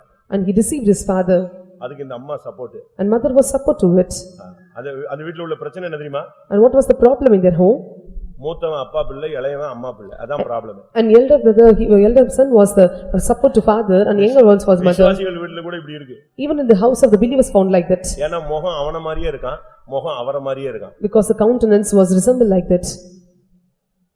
பார்த்தா தெரியல அவர் மாதிரியே இருக்கானே. அதே புத்தி தான் இருக்கு அப்படினு. When you look it, they resemble like that. அப்படிதான் நீங்க சொல்லி இன்னைக்கே நீங்க பிள்ளைகளை பிரிச்சிடுறீங்க. So you say so and you are separating your children. இதுதான் அன்னைக்கு யாக்கோபினுடைய வீட்ல நடந்தது. And this is what happened at Jacob's house. ரெபெக்காக்கு ஒரே ஆள் தான் பிடிக்கும். யாரு? ரெபெக்காக்கு பிடிச்ச ஆள் யாரு? யாக்கோபு. And who was like unto Rebekah and Jacob was ஈசாக்குக்கு பிடிச்ச ஆள் யாரு? என்னதான் இருந்தாலும் என் மூத்த பையன் இல்ல. என்னதான் இருந்தாலும் என் மூத்தவன். He was my first son. இதான் ப்ராப்ளமே. And this was the problem. இப்போ ரெண்டு பேருக்கும் பயங்கர பிரச்சனை. இவன் 20 வருஷம் ஊரை விட்டு போய்ட்டான். There was a great problem, so he departed from the land for 20 years. நான் எதுக்கு இப்ப சொல்ல வர்றேன்னா, Why I want to tell this? ஒப்புரவாகுதலுக்கு நீ முன்னால வரணும். You must confront for the reconciliation. சண்டை போடுறதுக்கு எப்படி ஒரு காலத்துல முன்னணியில இருந்தியோ அதே மாதிரி இப்போ ஒப்புரவாகுதலுக்கு நீ முன்னணியில வரணும்னு சொல்றேன். Once you are for quarreling standing in front, you have to confront for the reconciliation. ஒரு காலத்துல அண்ணனை பகைச்சு அதுல நீ தான் ஃபர்ஸ்டா போய் நின்னுக்கிட்ட. Once you hated your brother, you have to stand first. அண்ணனுடைய ஆசீர்வாதத்தை ஏமாத்துவாங்கனா ஏமாத்துறதுல நீ முன்னணியில நின்ன. You deceived and received the blessings of your brother and you have stand front and received. ஆனா இப்போ என்ன நடக்குது? Now what had happened? கர்த்தர் ஒப்புரவாக சொல்றாரு. And the Lord is asking him to reconcile. நல்லா புரிஞ்சுக்கோங்க, உங்களுக்கு கொஞ்ச காலம் தான் வாழ்க்கை. Understand well, you are going to live for a particular period. இனிமே கர்த்தர் ஒரு லாங் டைம் உங்களுக்கு கொடுத்து உங்களை ஒப்புரவாக்குவார்னு நினைக்காதீங்க. And do not think that Lord will give you a long period and you make to reconcile. Short time. Only a short time. அதுக்கு முன்னால நீங்க யார்ட்டெல்லாம் ஒப்புரவாகணுமோ ஒப்புரவாயிடுங்க. Before the short time, whatever you reconcile, you must reconcile with them. முடிஞ்சா நேரா போய் மன்னிப்பு கேளு. If you want to ask forgiveness in person, you must go and ask forgiveness. Phone போட்டாவது மன்னிப்பு கேளு. Or through phone, you must ask forgiveness. எப்படியாவது நீ ஒப்புரவாயிடு. Somehow you have to reconcile with them. இல்லனா இன்னைக்கு கூப்பிட்டாருன்னா நீ எங்க போக மாட்ட? பரலோகம் போக முடியாது. If the Lord is calling you, you will not go to heaven. என்ன நடந்துச்சு பிரியமானவர்களே? What happened there? ஆதியாகமத்துல நீ படிக்கும் பொழுது When we read in Genesis, night ஃபுல்லா உட்கார்ந்து ஜெபிச்சான். the whole night he started to pray. கர்த்தர் அவனுடைய நேமை மாத்தினார். The Lord changed his name. இப்ப காலையில புறப்பட்டு வர்றான். Next morning he departed. என்ன நடந்துச்சு? What happened? இப்ப தன்னுடைய மனைவி பிள்ளைகள் எல்லாம் வரிசையா நிப்பாட்டிட்டான். Wife, children, they were standing in rows. நிப்பாட்டிட்டு And they standing. அவனுக்கு நல்லா தெரியும். He knows well. ஒரே ஒரு காரியத்துல தான் நமக்கு ஜெயம் கிடைக்கும். In the one matter there is a victory. வாசியுங்கள். ஆதியாகமம் 33:3-4. 33:3-4 of Genesis. நான் அவர்களுக்கு முன்னாக நடந்து போய் தான் அவர்களுக்கு முன்னாக வந்தான். இதான் முன்னணியில வர்றது. And Dan came friend that this is standing in front. மனைவி பிள்ளைகள் ஆடு மாடு ஒட்டகம் எல்லாத்தையும் ஒரு ஓரத்துல நிப்பாட்டியாச்சு. And he made wife, children and camels and cattle on the other side. எல்லாம் procession மாதிரி நிக்குது. And they were standing like procession. இவன் பின்னால வரல. And he was coming. இந்த இடத்துல தான் யாக்கோபனுடைய வாழ்க்கை மாறுது. And this place the life of Jacob was changed. இதுவரைக்கும் மன்னிப்பு கேக்குறது அவனுடைய சகாப்தத்துல சாப்டர்லயே கிடையாது. And there was no chapter was asking forgiveness. எவன்டே மன்னிப்பு கேட்க மாட்டான். He will never ask forgiveness. யார்ட்டையும் ஒப்புரவாக மாட்டான். He never reconcile with anyone. போ சொல்லு பரவாயில்லை போம்மா. Let him go or he will say. அவனுக்கு ஒப்புரவாகாதது அப்படி ஒரு பொல்லாத ஆவி அவனுக்கு. The reconciling is a great evil spirit for him. ஆனா இப்போ என்ன நடந்துச்சு? But now what happened? Night எல்லாம் ஜெபிச்சான். The whole night he prayed. கர்த்தரை கண்டேன்னு சொன்னான். And saw the Lord. இப்போ என்ன பண்ணா? What he did? சத்துருவை ஜெயிக்கணும்னா ஒரே வழி என்னது? எல்லாத்தையும் ஓரம் கட்டிட்டு முன்னால வந்து கீழ விழுந்து வணங்கினான். To overcome the enemies, what he have to do? He was putting everything aside, he bowed down and worship. ஒப்புரவாகுவதற்கு நீ முன்னால வரணும். If to reconcile, you must come friends. ஊழியத்துக்கு ஜெபத்துக்கு பரிசுத்தத்துக்கு விசுவாசத்துக்கு பவனிக்கு பாடுகள் எல்லாத்துக்கும் நீ முன்னால வர்றது மாதிரி எதுக்கு முன்னால வரணும்? ஒப்புரவாக நீ முன்னாக வா. For ministry, for prayer, for fasting and for procession if you have to come front. For reconciliation also you have to come front. தான் அவர்களுக்கு முன்னாக நடந்து போய் 7 விசை தரை மட்டும் குனிந்து வணங்கி தன் சகோதரன் கிட்ட சேர்ந்தான். And he passed over them about 7 times before the brother and he was worshipping him. அந்த சீன் யாரை உடைச்சிருச்சு? அவன் நினைச்சான் இன்னைக்கு வரட்டு திமிரு பிடிச்சு வர்றான், இன்னைக்கு ஒரு வழி பண்ணணும்னு 400 பேரோட வந்தான். And he was called with 400 people and want to do something for his brother. 400 பேரோட வர்றான உடனே இவனுக்கு ஹார்ட் ஃபெயிலியர் ஆயிடுச்சு. So when he was asking that he was coming with 400 men, his heart was failed. போட்டு முழங்கால போட்டு நின்னான். He was standing on knees. கர்த்தர் அவன் புத்தியை மாத்தினார். The Lord changed his understanding. உன்னுடைய சத்துருவை நீ சமாதானப்படுத்து. And you have to make your enemies in ஒருவனுடைய peace. வழிகள் கர்த்தருக்கு பிரியமா இருந்தால் அவனுடைய சத்துருக்களும் அவனோடு சமாதானமாகும்படி தேவன் செய்வார். If the ways of the man is perfect, he will make enemies to come in peace with them. அவனுக்கு ஆச்சரியம், என்னடா இது நம்ம தம்பி திமிரு பிடிச்சவனாச்சே, எப்படி இப்படி விழுந்து விழுந்து டைவடிச்சிட்டு வரான, உண்மையா பொய்யா பாத்துக்கிட்டே இருக்கான். And he was looking, he was so amazed to look unto him, my brother, he was a treacherer, but he was now bowing men were coming before me. ஒரு ட்ரிப்போட நிப்பாட்வான்னு பார்த்தா நிக்கல, ரெண்டாவது விழுறான். And not one trip, he was coming second trip, third trip. நாலாவது விழுறான். And fourth time he was bowing, fifth time he was also bowing. ஏசாவுடைய அந்த கல் நெஞ்சிச்சு, பட பட பட படன்னு உடைஞ்சு நொறுங்கிடுச்சு. And the heart of Esau was broken and he was saying it melt. யாக்கோபு இல்ல. And he was no more Jacob. இவன் பழைய மனுஷன் கிடையாது. And he was not an old man. கர்த்தர் இவனுக்குள்ள ஏதோ ஒன்னு பண்ணியிருக்கிறாரு. And the Lord did something in him. ஏழாவது விசை அவன் விழுந்து எழும்பின உடனே ஓடி வந்து ஏசா பிடிச்சிட்டான். When he was bowing for seventh time, he was coming and hugging him after. பாருங்க. அப்பொழுது ஏசா எதிர்கொண்டு ஓடி வந்து அவனை தழுவி அவன் கழுத்தை கட்டிக்கொண்டு அவனை முத்தம் செய்தான். இருவரும் அழுதார்கள். இவன் முத்தம் பண்ணல. யாருக்கு முதல்ல கொடுக்கிறது? உன் செயலை பார்த்து மத்தவன் உன்னோடு ஒப்புரவாவான். Looking your deeds, others have to come and reconcile with you. அவன் கட்டி பிடிச்சு ரெண்டு பேரும் அழுது அத்தோட அந்த பகையாகிய நின்ற நடுச்சுவர் இணைஞ்சிருச்சு, ஒட்டஞ்சிருச்சு. And they were hugging each other and the partition of this hatred was broken at their place. கேட்கும்போது இன்ட்ரெஸ்டா இருக்கு. முடிஞ்ச பிறகு நீங்க எல்லாரும் போய் பண்ணிட்டீங்கன்னா என் பிரசங்கம் ஜெயிச்சிச்சுன்னு சந்தோஷப்படுவேன். When you hear it is so interesting, but when you are practicing after the sermon, I was so happy. நாங்க எத்தனை பாஸ்டர் விக்டர் மகன் 5 வருஷம் பண்ணாரு, அதை கேட்டிருக்கேன். அதுக்கு முன்னால தீமுத்தி பண்ணிருக்காரு, அதுக்கு முன்னால ராஜு பாஸ்டர் பண்ணிருக்காரு, எவ்வளவு பேரை பார்த்திருக்கோம் அப்படிங்கிறீங்களா? And we have seen many persons pastor for 1 years and before that pastor Raju and Timothy pastor. இப்படி 20 வருஷம் போயிருச்சுன்னு தான் சொல்றேன். 20 வருஷம் முடிவுல நான் வந்திருக்கேன். At the end of the 20th year, I have come here. இப்போ நீங்க 7 விசை விழுங்க. Now you have to bow 7 times. கிருபையை கேளுங்க. You have to ask for grace. ஆண்டவரே, அவன் எனக்கு விரோதமா செஞ்ச அதை மன்னிக்க எனக்கு கிருபை தாங்க. Lord, give me a heart to forgive. அதை மனசை விட்டு எடுத்து போடுங்க. Let it take away my heart. அவன் பேசின வார்த்தையினுடைய காயத்தை நீங்க ஆத்துங்க. You just remove the wounds of my heart. அவன் மன்னிப்பு கேக்குறானா இல்லையா? நான் மன்னிப்பு கேக்குறேன். And if he is asking forgiveness, I am asking அவன் forgiveness. மன்னிக்கிறானா இல்லையா? நான் மன்னிக்கிறேன். Even if he forgive, I forgive him. அதாங்க பைபிள் தூக்கிட்டு வரதுல அர்த்தம். And that's the meaning of taking the Bible. அவன் துரோகமே பண்ணட்டும் போ. And he may do treachery to you. நான் பைபிள்ல இது உலகத்துல படிச்சேன், அது சரியா தவறான்னு தெரியலன்னு சொல்றேன். And I've seen read the book, if it is true or not, I do not know. ஜப்பான்ல சைனால இந்த மிலிட்டரிஸ்லாம் உள்ள நுழைஞ்சு மத்த நாடுகள் போகும்போது अनेक பெண்கள் கெடுக்கப்பட்டார். At Japan and China, when the militants was entered inside and many women were spoiled. திரும்ப இந்த நாடுகள்ல யுத்தங்கள்லாம் முடிஞ்சிருச்சு. And the war was stopped at that time. அந்த நாடுகள் மன்னிப்பு எல்லாம் கேட்டுச்சு. And they asked for forgiveness. அப்போ அந்த கெடுத்ததான ராணுவ அதிகாரிகளே ஒரு மீட்டிங்ல இவங்கள மிக்ஸ் பண்ணி வச்சாங்க. And all the military officers, the spoiled those women, and they were standing in the meeting.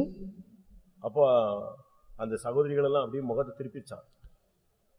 சகோதரிகள் எல்லாம் முகத்தை திருப்பிட்டாங்க. All the sisters, they were turning their faces. இவெல்லாம் துரோகி, என் வாழ்க்கையவே அழிச்சவன். And he was a treacherer who spoiled my life. அப்ப ஆவியானவர் சொன்னாராம், நீ அவங்களை என்ன செய்? மன்னிச்சிரு. And Spirit of God told them, you must forgive them. ஆவியானவர் பயங்கரமா போராடினாராம். And they were wrestling hard with them. மன்னிச்சிரு. And to forgive. அறியாம தான் செஞ்சிட்டாங்க. And they have done unknowingly. மன்னிச்சிரு. You have to forgive. கடைசில அழுதுகிட்டே மன்னிச்சாங்க. And at last, by crying, she was forgiving. எப்படி இருக்கு கிறிஸ்தவ வாழ்க்கை? And how the Christian life was. இப்ப இந்த ஐஎஸ்ல எல்லாம் கழுத்தை வெட்டறாங்க பாத்தீங்களா? Now they have cut off the head at IS. ஐஎஸ்ல எவ்வளவு பேரை கொன்னுட்டு இருக்காங்க. And they are slewing many people in IS. அதுல ஒரு பையனுடைய அப்பா கொன்னுட்டாங்க. And one of the father of boy was murdered. அந்த பையனை கூப்பிட்டு பேட்டி கேட்டாங்க. And they were interviewing the boy. உங்க அப்பாவை வெட்டினவனை துண்டா வெட்டினானே, அவனை பார்த்தா நீ என்ன பண்ணுவ? If you are looking into the person who has slain your father, what will you do? நான் அந்த அங்கிளை மன்னிச்சிடுவேன், தெரியாம தான செஞ்சாரு. And he did unknowingly, I will forgive him. சொல்லுவீங்களா? உங்க பிள்ளை அப்படி சொல்லுவானா? Will you tell? Will your son will tell? சொல்லுவான். அந்த செத்துப்போன பையனுடைய அம்மாவை கூப்பிட்டு கேட்டாங்களாம். And they were asking the boy's mother at their first death. உங்க மகனை இப்படி வெட்டிட்டாங்களே, நீங்க என்ன நினைக்கிறீங்க? And they have slain your boy like son, like what will you do? இனி நான் ஒண்ணும் பண்ண முடியாது. I cannot do anymore. But என் பிள்ளை பரலோகம் போய்ட்டான். My boy has reached heaven. வெட்டினவெல்லாம் நரகத்துக்கு போய்டுவானேன்னு நான் துக்கப்படுறேன். I was grieved that those who slain him will go to hell. அதனால அவங்களுக்காக நாங்க ஜெபிக்கிறோம். So I want to pray for him. இப்படி யாராவது ஜெபிக்கிறீங்க? Are you praying like this? Pentecost ஜெபிக்கிறீங்க? Or you Pentecost people praying like this. நமக்கு விரோதமா மறைச்சு பார்த்துட்டாலே அவனை இல்லாம அடுத்த வாரம் நான் போகும்போது இருக்க கூடாது ஆண்டவரே.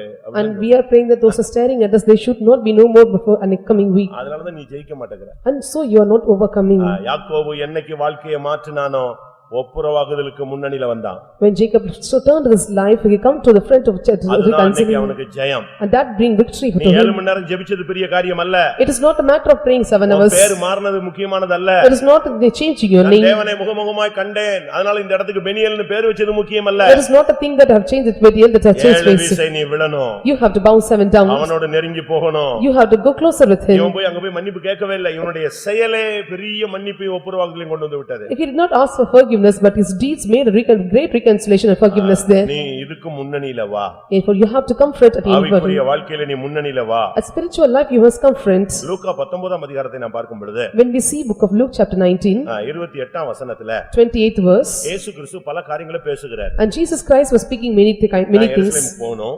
I have to go here. அங்க நான் பிடிபடுவேன். I will be revealed there. என்னை அடிப்பாங்க. And they will beat me. என்னை சிலுவையில அறைவாங்க. They will crucify me on the cross. எல்லா கதையும் சொல்லி முடிச்சிட்டார். And he is mentioning every matter. சொல்லி முடிச்சிட்டு வாசிங்க. இவைகளை அவர் சொன்ன பின்பு லூக்கா 19:28. இவைகளை அவர் சொன்ன பின்பு எருசலேமுக்கு புறப்பட்டு முந்தி நடந்து போனார். எல்லாத்தையும் சொல்லிட்டு எனக்கு நாங்க போனா சிலுவை சுமக்கணும்னு கதையெல்லாம் சொல்லி முடிச்சிட்டு என்ன பண்ணாரு? எல்லாருக்கும் முந்தி வேகமா போயிட்டே இருக்காரு. After telling all the stories, I have to take the cross and I go, and he was going well before them. அவர்தான் கிறிஸ்து.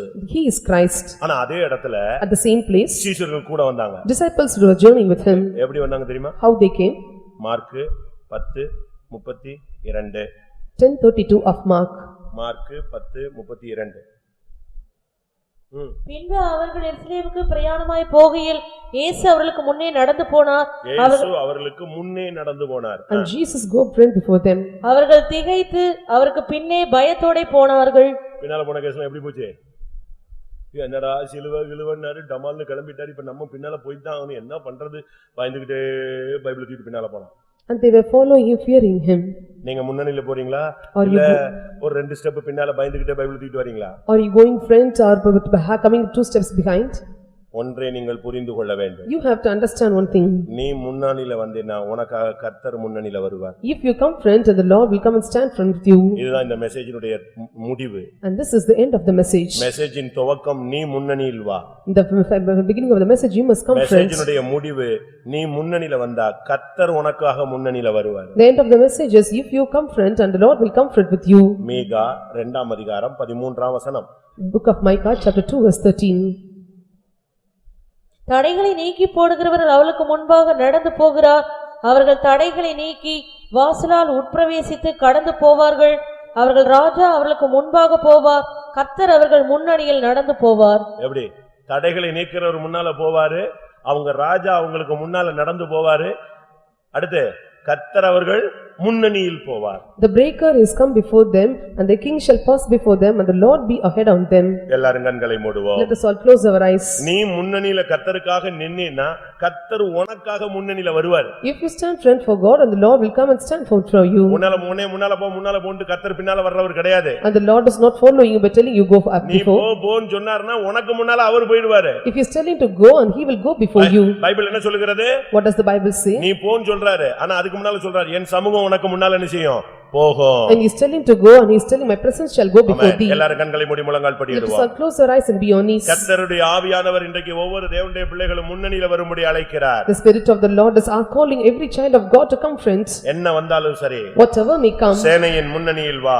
You must come behind of the whole host. நியாயங்களை நடப்பிக்கும்படியாக முன்னணியில் வா. To execute justice and judgment come friends. மந்தைக்கு முன்னடக்கும் கடாக்களைப் போல முன்னே வா. And you have to come the goats of the flocks to come friends. போர்க்களத்து முனையிலே மரணத்துக்கு துணிந்து நிற்கும்படியாக முன்னே வா. The high places of the field to jeopard the life you must come friends. எங்க இருந்தாலும் சாவு உண்டு. அதுல மாற்றமே கிடையாது. Wherever you stay, death is sure, there is no change in it. உன்னுடைய சாவு உன்னுடைய முடிவு ஜெயமா இருக்க வேண்டும். Your death, your end should be victorious. நீ முன்னணியில் வந்தால் when you come friends, உனக்கு விசுவாசம் கிடைக்கும். you will receive faith. கர்த்தர் உன்னை உடுத்துவிப்பார். The Lord will come with you. மீட்பு கிடைக்கும். And the Lord will give you redemption. உன்னை புசித்து குடித்து திருப்தியாக்குவார். You will eat and drink, you will be satisfied. நீ முன்னாலே வா. You have to come friends. அங்கே ஜாமம் காக்கிறவர்கள் நிற்கிறார்கள். And the watchers are standing. ஜெப வீரர்கள் முன்னணியில் முன்னணியில் நிற்கிறார்கள். Prayer warriors are standing, நீ friends. முன்னுக்கு வா. You come, friends. உன் இருதயத்தின் கேள்விகளுக்கு கர்த்தர் பதில் கொடுப்பார். For all the questions of your heart, Lord, answer will be given by God. பராக்கிரமசாலியே நீ முன்னுக்கு வா. Ye mighty men of valor, come, friends. கர்த்தர் உனக்கு ஒரு ஜெயத்தை கொடுப்பார். The Lord will give you victory. நீ முன்னணியில் வந்து உன்னுடைய சரீரத்தை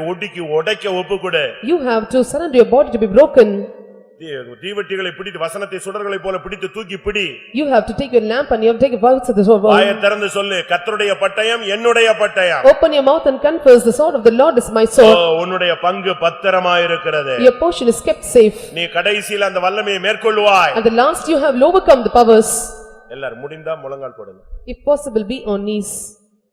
வாலிப பையங்க பிள்ளைங்க எல்லாம் முழங்கால் போடுங்க. All the young child and girl and boy, please be on knees. ஆமென். இன்னைக்கு இந்த கூட்டத்துல கர்த்தர் உன்னை அழைத்தவர் உன்னை முன்னணியில வர்றதுக்குரிய ஒரு அபிஷேகத்தை உனக்கு தரப்போறார். In this meeting the Lord have called you. He is going to give you anointing to come, friends. என்னை வா வான்னு சொல்றாருன்னு நீ பயப்படாத. Do not உனக்கு fear. முன்னால அவர் நிக்கறாரு. Do not fear, saying that Lord is calling me, come, and Lord is standing before you. உனக்கு ஆவியின் கண்கள் இருந்தால் உனக்கு முன்பாக சேனை தலைவனாய் அவர் புறப்பட்டிருப்பதை நீ காண்பாய். If you have spiritual eyes to understand, you can see the Lord of hosts is going before you. நல்ல கண்ணை திறந்து பாரு, தெய்வம் உனக்கு முன்பாக இருக்கிறார். Open your eyes and see the Lord is going before you. உனக்கு முன்னே நான் புறப்பட்டு போய் கோணல்களை செவ்வையாக்குவேன். I will go before you and make all the crooked paths straight. என் மகனே என் மகளே நீ முன்னணியில் வா. My son and my daughter, come, friends. Hallelujah, hallelujah. Ibania reheme hasatheni miana.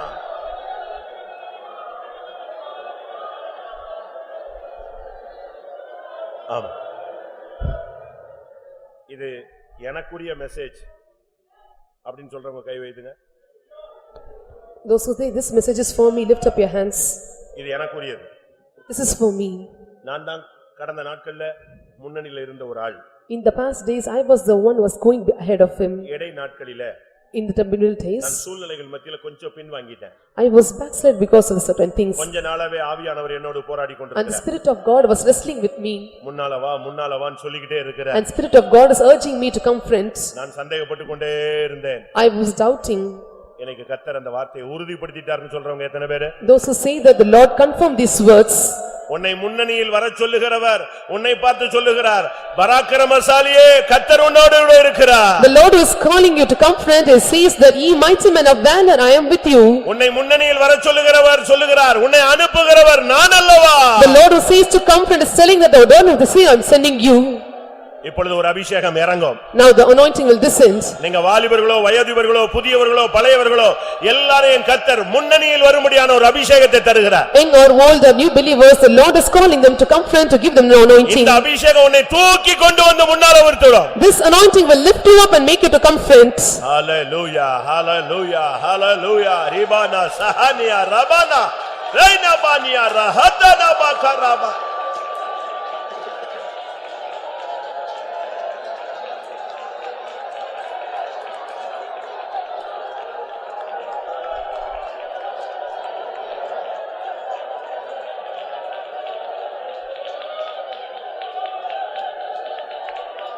ஆமென்.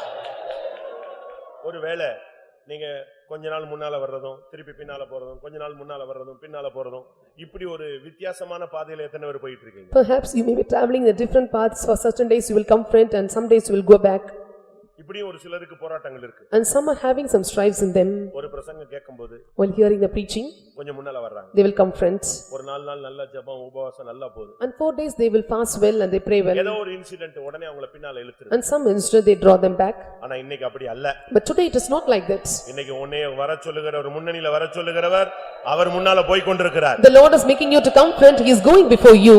நீ என்னை பின்பற்றி வான்னு சொல்றாரு. And the Lord is telling to follow me. இன்னைக்கு ஒரு அபிஷேகம் வரும். Today the anointing will come. இனி நீ பின்வாங்க மாட்டாய். And you will never backslide. நீ ஒவ்வொரு நாளும் முன்னுக்கு போய் கொண்டே இருப்பாய். And every day you will keep pressing forward. அந்த அபிஷேகம் இப்பொழுது உன்மேல் இறங்கட்டும். That anointing will come upon you. Hallelujah, hallelujah, hallelujah.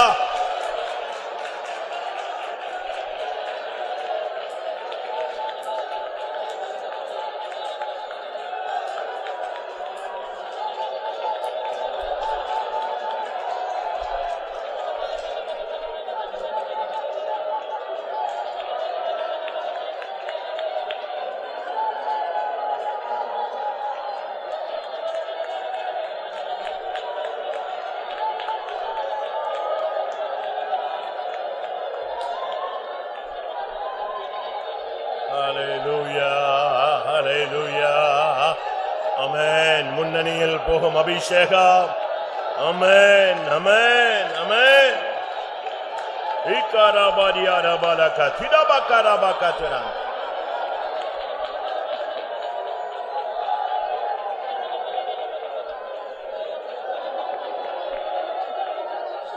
ஆம் உனக்கு முன்னாக பிரகாசித்த முன்னாக வல்லமையாய் பிரயோஜனப்படுத்தப்பட்ட அநேகரை நீ கண்டிருக்கிறாய். And you have seen many have shined and they have shined well for God. அவருடைய முடிவு உனக்கு தெரியும். And you know the end. அவர்கள் எப்படி ஜெயத்தோடு மகிமையோடு முடித்தார்கள் என்று நீ கண்ணார கண்டிருக்கிறாய். And you have seen through your eyes and how victoriously they have ended their race. அந்த பரிசுத்தவான்களை நடத்தின அதே வல்லமை இப்பொழுது உன்மேல் இறங்கும். The same power those led with the saints of God that will come and descend upon you. இனி நீ தடுமாற மாட்டாய். And you will stumble never. இனி உன்னுடைய அடிகள் பெறலாது. And hereafter your steps will not stumble. இனிமேல் உன்னுடைய வழிகள் தடுமாறாது. And hereafter the ways will not stumble. இனி உன் பாதைகள் செம்மையாய் மாறும். And all your ways will become perfect. கர்த்தர் உன்னை முன்னணியிலே தூக்கி கொண்டு வருவார். The Lord will take you and put you in the front. ஓ இந்த சபையிலே நீ கர்த்தருக்காய் முன்னணியில் நிற்பாய். In the church you will stand front. உனக்கு ஒரு முதலிடம் இருக்கிறது. And there is a refuge for you. உன் பங்கு பத்திரமாய் இருக்கிறது. And your portion is kept safe. ஹalleluya ஹalleluya ரிபானா ஷபஹானியா ரபானா பாராபானா கத்.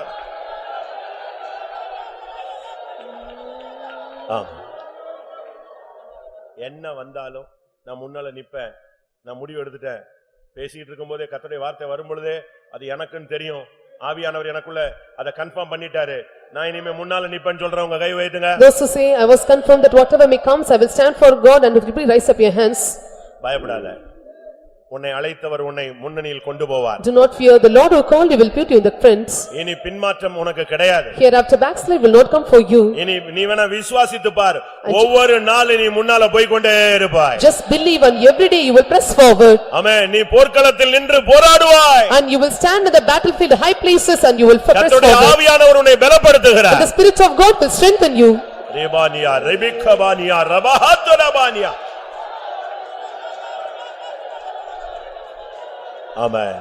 கர்ஜிக்கும் சிங்கம் போல சாத்தான் வந்தாலோ யூதாக்கு தீர சிங்கம் என்னில் உள்ளதா. கர்ஜிக்கும் சிங்கம் போல சாத்தான் வந்தாலோ யூதாக்கு தீர சிங்கம் என்னில் உள்ளதா. ஒரு முனை நின்று போராடுவேன் நான். ஜெயிப்பிச்சு உம்மை உயர்த்துவேன். போராடுவேன் நான். ஜெயிப்பிச்சு உம்மை உயர்த்துவேன். கர்ஜிக்கும் சிங்கம் போல சாத்தான் வந்தாலோ யூதாக்கு தீர சிங்கம் என்னில் உள்ளதா. கர்ஜிக்கும் சிங்கம் போல சாத்தான் வந்தாலோ யூதாக்கு தீர சிங்கம் என்னில் உள்ளதா. ஒரு முனை நின்று போராடுவேன் நான். ஜெயிப்பிச்சு உம்மை உயர்த்துவேன். ஒரு முனை நின்று போராடுவேன் நான். ஜெயம் பெற்று உம்மை உயர்த்துவேன்.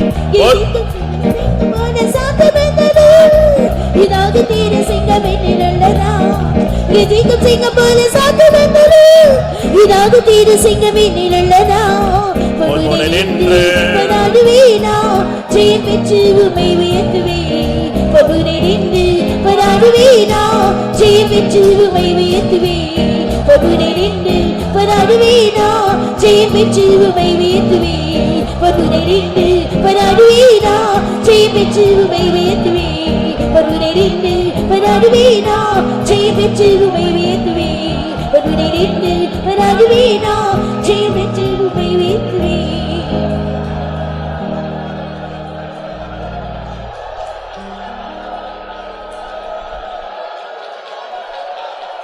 ஹalleluya. ஆம்.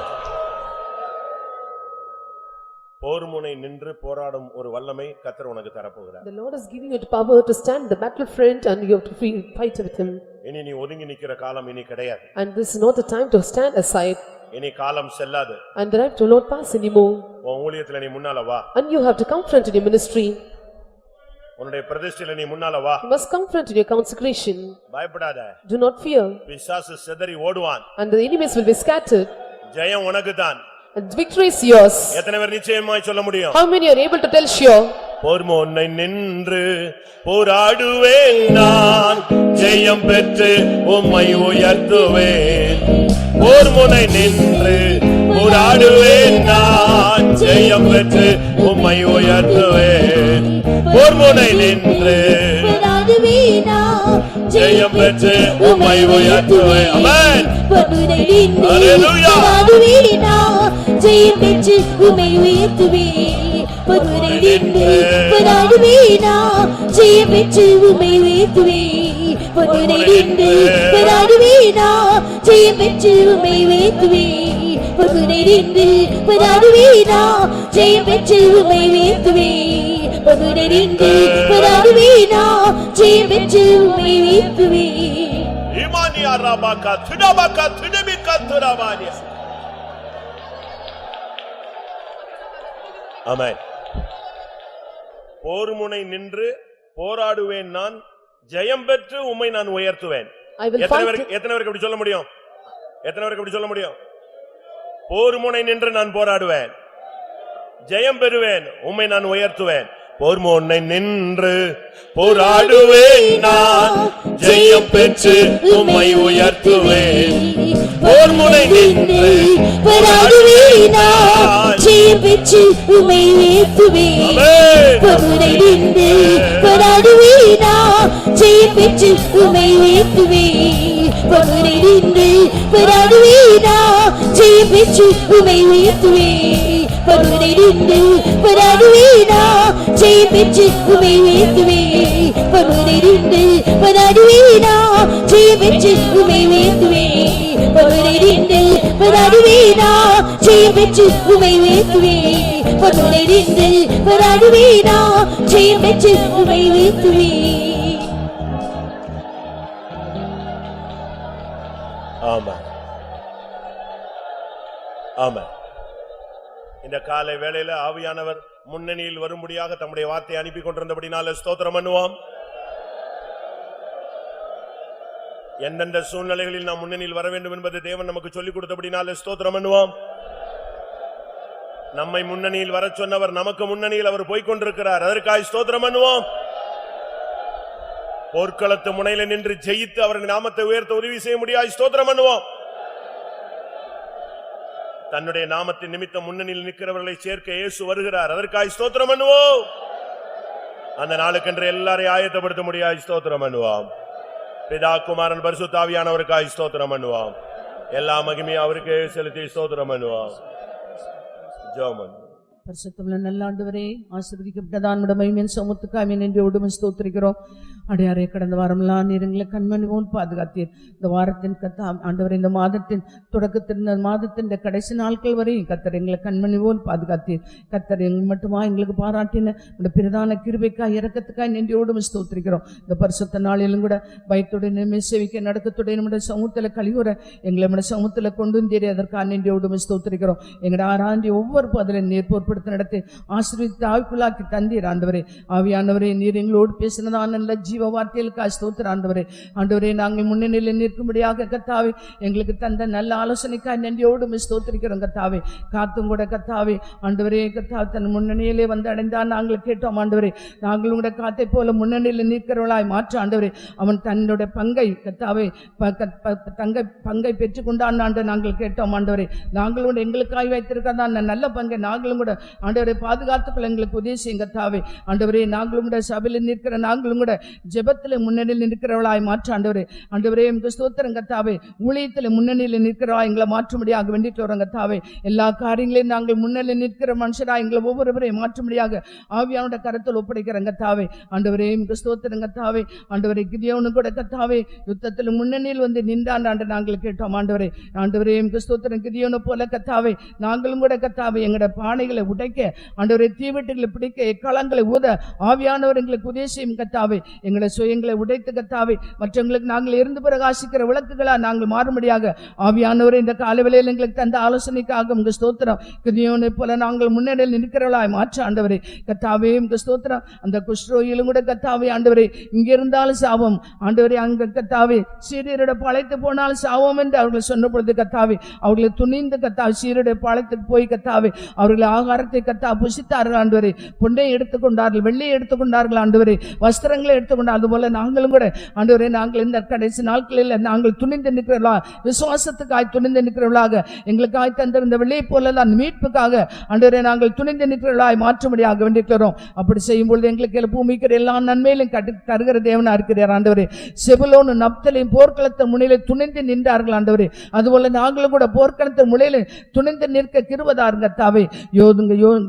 கர்த்தாவே யூதா ஆண்டவர் யுத்தத்திற்கு முன் செல்ல வேண்டும் என்று சொல்லப்பட்டு கர்த்தாவே ஆண்டவரே யூதா போல நாங்கள் யுத்தத்தில் முன் செல்ல ஆண்டவர் யுத்தத்துக்கு போர்க்கணை முளத்தில் நாங்கள் துணிந்து நிற்கிறவர்களாய் காணப்பட ஆவியானவர் எங்களை ஒவ்வொருவருக்கும் இந்த காலையிலே கிருபை அளிக்கும்படியாக வேண்டிக்கிறோம் கர்த்தாவே. ஆண்டவரே மிக ஸ்தோத்திரம் கர்த்தாவே. ஆண்டவரே யாக்கோப்பும் கூட கர்த்தாவே ஒப்புரமாக்கும்படி கர்த்தாவே ஆண்டவரே ஏசாவோட முன் சென்றான் ஆண்டவரே. அதுபோல நாங்களும் கூட கர்த்தாவே அவன் ஜெபித்து கர்த்தாவே தன்னுடைய குறைகளை அறிக்கிட்டு யாக்கோப்பு என்று ஒத்துக்கொண்டு இஸ்ரவேல் என்ற ஆசீர்வாதத்தை பெற்றுக்கொண்டு அவன் மன்னிப்பு கேட்கக்கூடிய சனோடுக்கு முன்பாக ஆண்டவரே கடந்து போனான் ஆண்டவரே. அதுபோல நாங்களும் கூட கர்த்தாவே மன்னிப்பு கேட்கிற விஷயத்தில் முன்சிறவர்களாய் காணப்பட உதேசியும்படியாக வேண்டிக்கிறோம். நாங்கள் எல்லா காரியங்களிலும் எங்களுடைய ஆவிக்குரிய ஜீவியத்தில் ஜெப ஜீவியத்தில் எல்லாவற்றிலும் முன்னிற்கிறவர்களாக எங்களை மாற்றும்படியாக வேண்டிக்கிறோம் கர்த்தாவே. ஆண்டவரே மிக ஸ்தோத்திரம். நீரும் கூட கர்த்தாவே பாடுபடவும் கஷ்டப்படவும் கர்த்தாவே பாடுகள் அனுபவிக்கு மரணத்தை கர்த்தாவே அடையும்படியாக கர்த்தாவே நீர் இயேசு முன்னே போனார் என்று நாங்கள் கேட்ட ஆண்டவரே நாங்கள் இயேசு போல முன் செல்லவர்களா நாங்கள் காணப்பட உதவி. பாடுகள் கஷ்டங்கள் சோதனைகள் வருது நாங்கள் பின்வாங்கி போகிறா அல்ல ஆண்டவரே முன்னே நோக்கி கடன் செல்லவர்களாய் காணப்பட உதவி கர்த்தாவே. அவன் ஆண்டவரே இந்த நாட்களில் கர்த்தாவே நாங்கள் முன்னெடுக்கும் கடாக்களை போல எங்களை ஒவ்வொருவரையும் மாற்றும்படியாக வேண்டிக்கிறோம் கர்த்தாவே. நீர் முன் சென்றீர் ஆண்டவரே. தடைகளை நீக்கிற கர்த்தர் முன் செல்கிறார்னு சொல்லப்படுகிற கர்த்தாவே நானும் உங்களுக்கு முன்பாக போய் கொணலானுகளை செவியாக்குன்னு சொன்னீர் ஆண்டவரே. எங்களுக்காக முன் சென்று தடைகளை நீக்கிற முன் சென்று எங்களுக்காக ஆயத்தமாக்கி இருக்கிறதான் முன் செல்லவர்களுக்காக ஆயத்தமாக்கி இருக்கிற அந்த நித்திய ராட்சியத்துக்கு எங்களை ஒவ்வொருவரையும் சியோனுக்காய் எருசலேமுக்காய் எங்களை தகுதியாக்கும்படியாக வேண்டிக்கிறோம். இந்த காலையில் நாங்கள் கேட்டதான் வார்த்தையின்படி ஜீவித்து நாங்கள் பரிசுத்தமாக்கப்பட்டு எங்களுக்காக வைத்திருக்கிறதா அந்த இலக்கை நோக்கி தொடர்ந்து அந்த பந்தய பெறலை பெற்றுக்கொள்ள உதவி எங்களை தாழ்த்துற வறுமையாக்குறோம். எல்லா துதிகனமையும் எடுத்துக்கொள்ளும். கேட்ட வார்த்தையின்படி ஜீவிக்க கிருபைதார் ஆண்டவரே. கர்த்தாவே தேவசமத்தில் வந்து எல்லா மக்களையும் ஆசீர்வதி. வியாதிஸ்தரை குணமாக்கும். சத்துருட வல்லமையில் கட்டப்பட்ட யாவரையும் விடுதலாக்கும். கவலையோடு பாரத்தோடு வந்த யாருடைய கவலையில் நீங்கி இளைப்பாறுதலோட சமாதானத்தோடு கடந்து செல்ல உதவி. மாலையில் நடக்கிற டீச்சர்ஸ் ஆசீர்வதிக்க முடியாது. தொடர்ந்து நடக்கிற கூட்டங்கள் ஒளிங்களெல்லாம் நீ நடத்தி ஆசீர்வதியும். தேவசமத்தும் வந்த எல்லா மக்களையும் சியோலிருந்து ஆசீர்வதியும். எல்லா துதி கனமையும் எடுத்துக்கொள்ளும். இயேசுவின் நாமத்தில் வேண்டிக்கிறோம் பிதாவே. ஆமென். நம்முடைய கர்த்தராகிய இயேசு கிறிஸ்துவின் கிருபையும் பிதாவாகிய தேவனுடைய அன்பும் பரிசுத்த ஆவியின் ஐக்கியமும் நம் அனைவருடைய சகல பரிசுத்தவான்களுடைய கர்த்தராகிய இயேசு மகிமையிலே வெளிப்பட மட்டும் இருப்பதாக. ஹல்லேலூயா, ஹல்லேலூயா, ஹல்லேலூயா.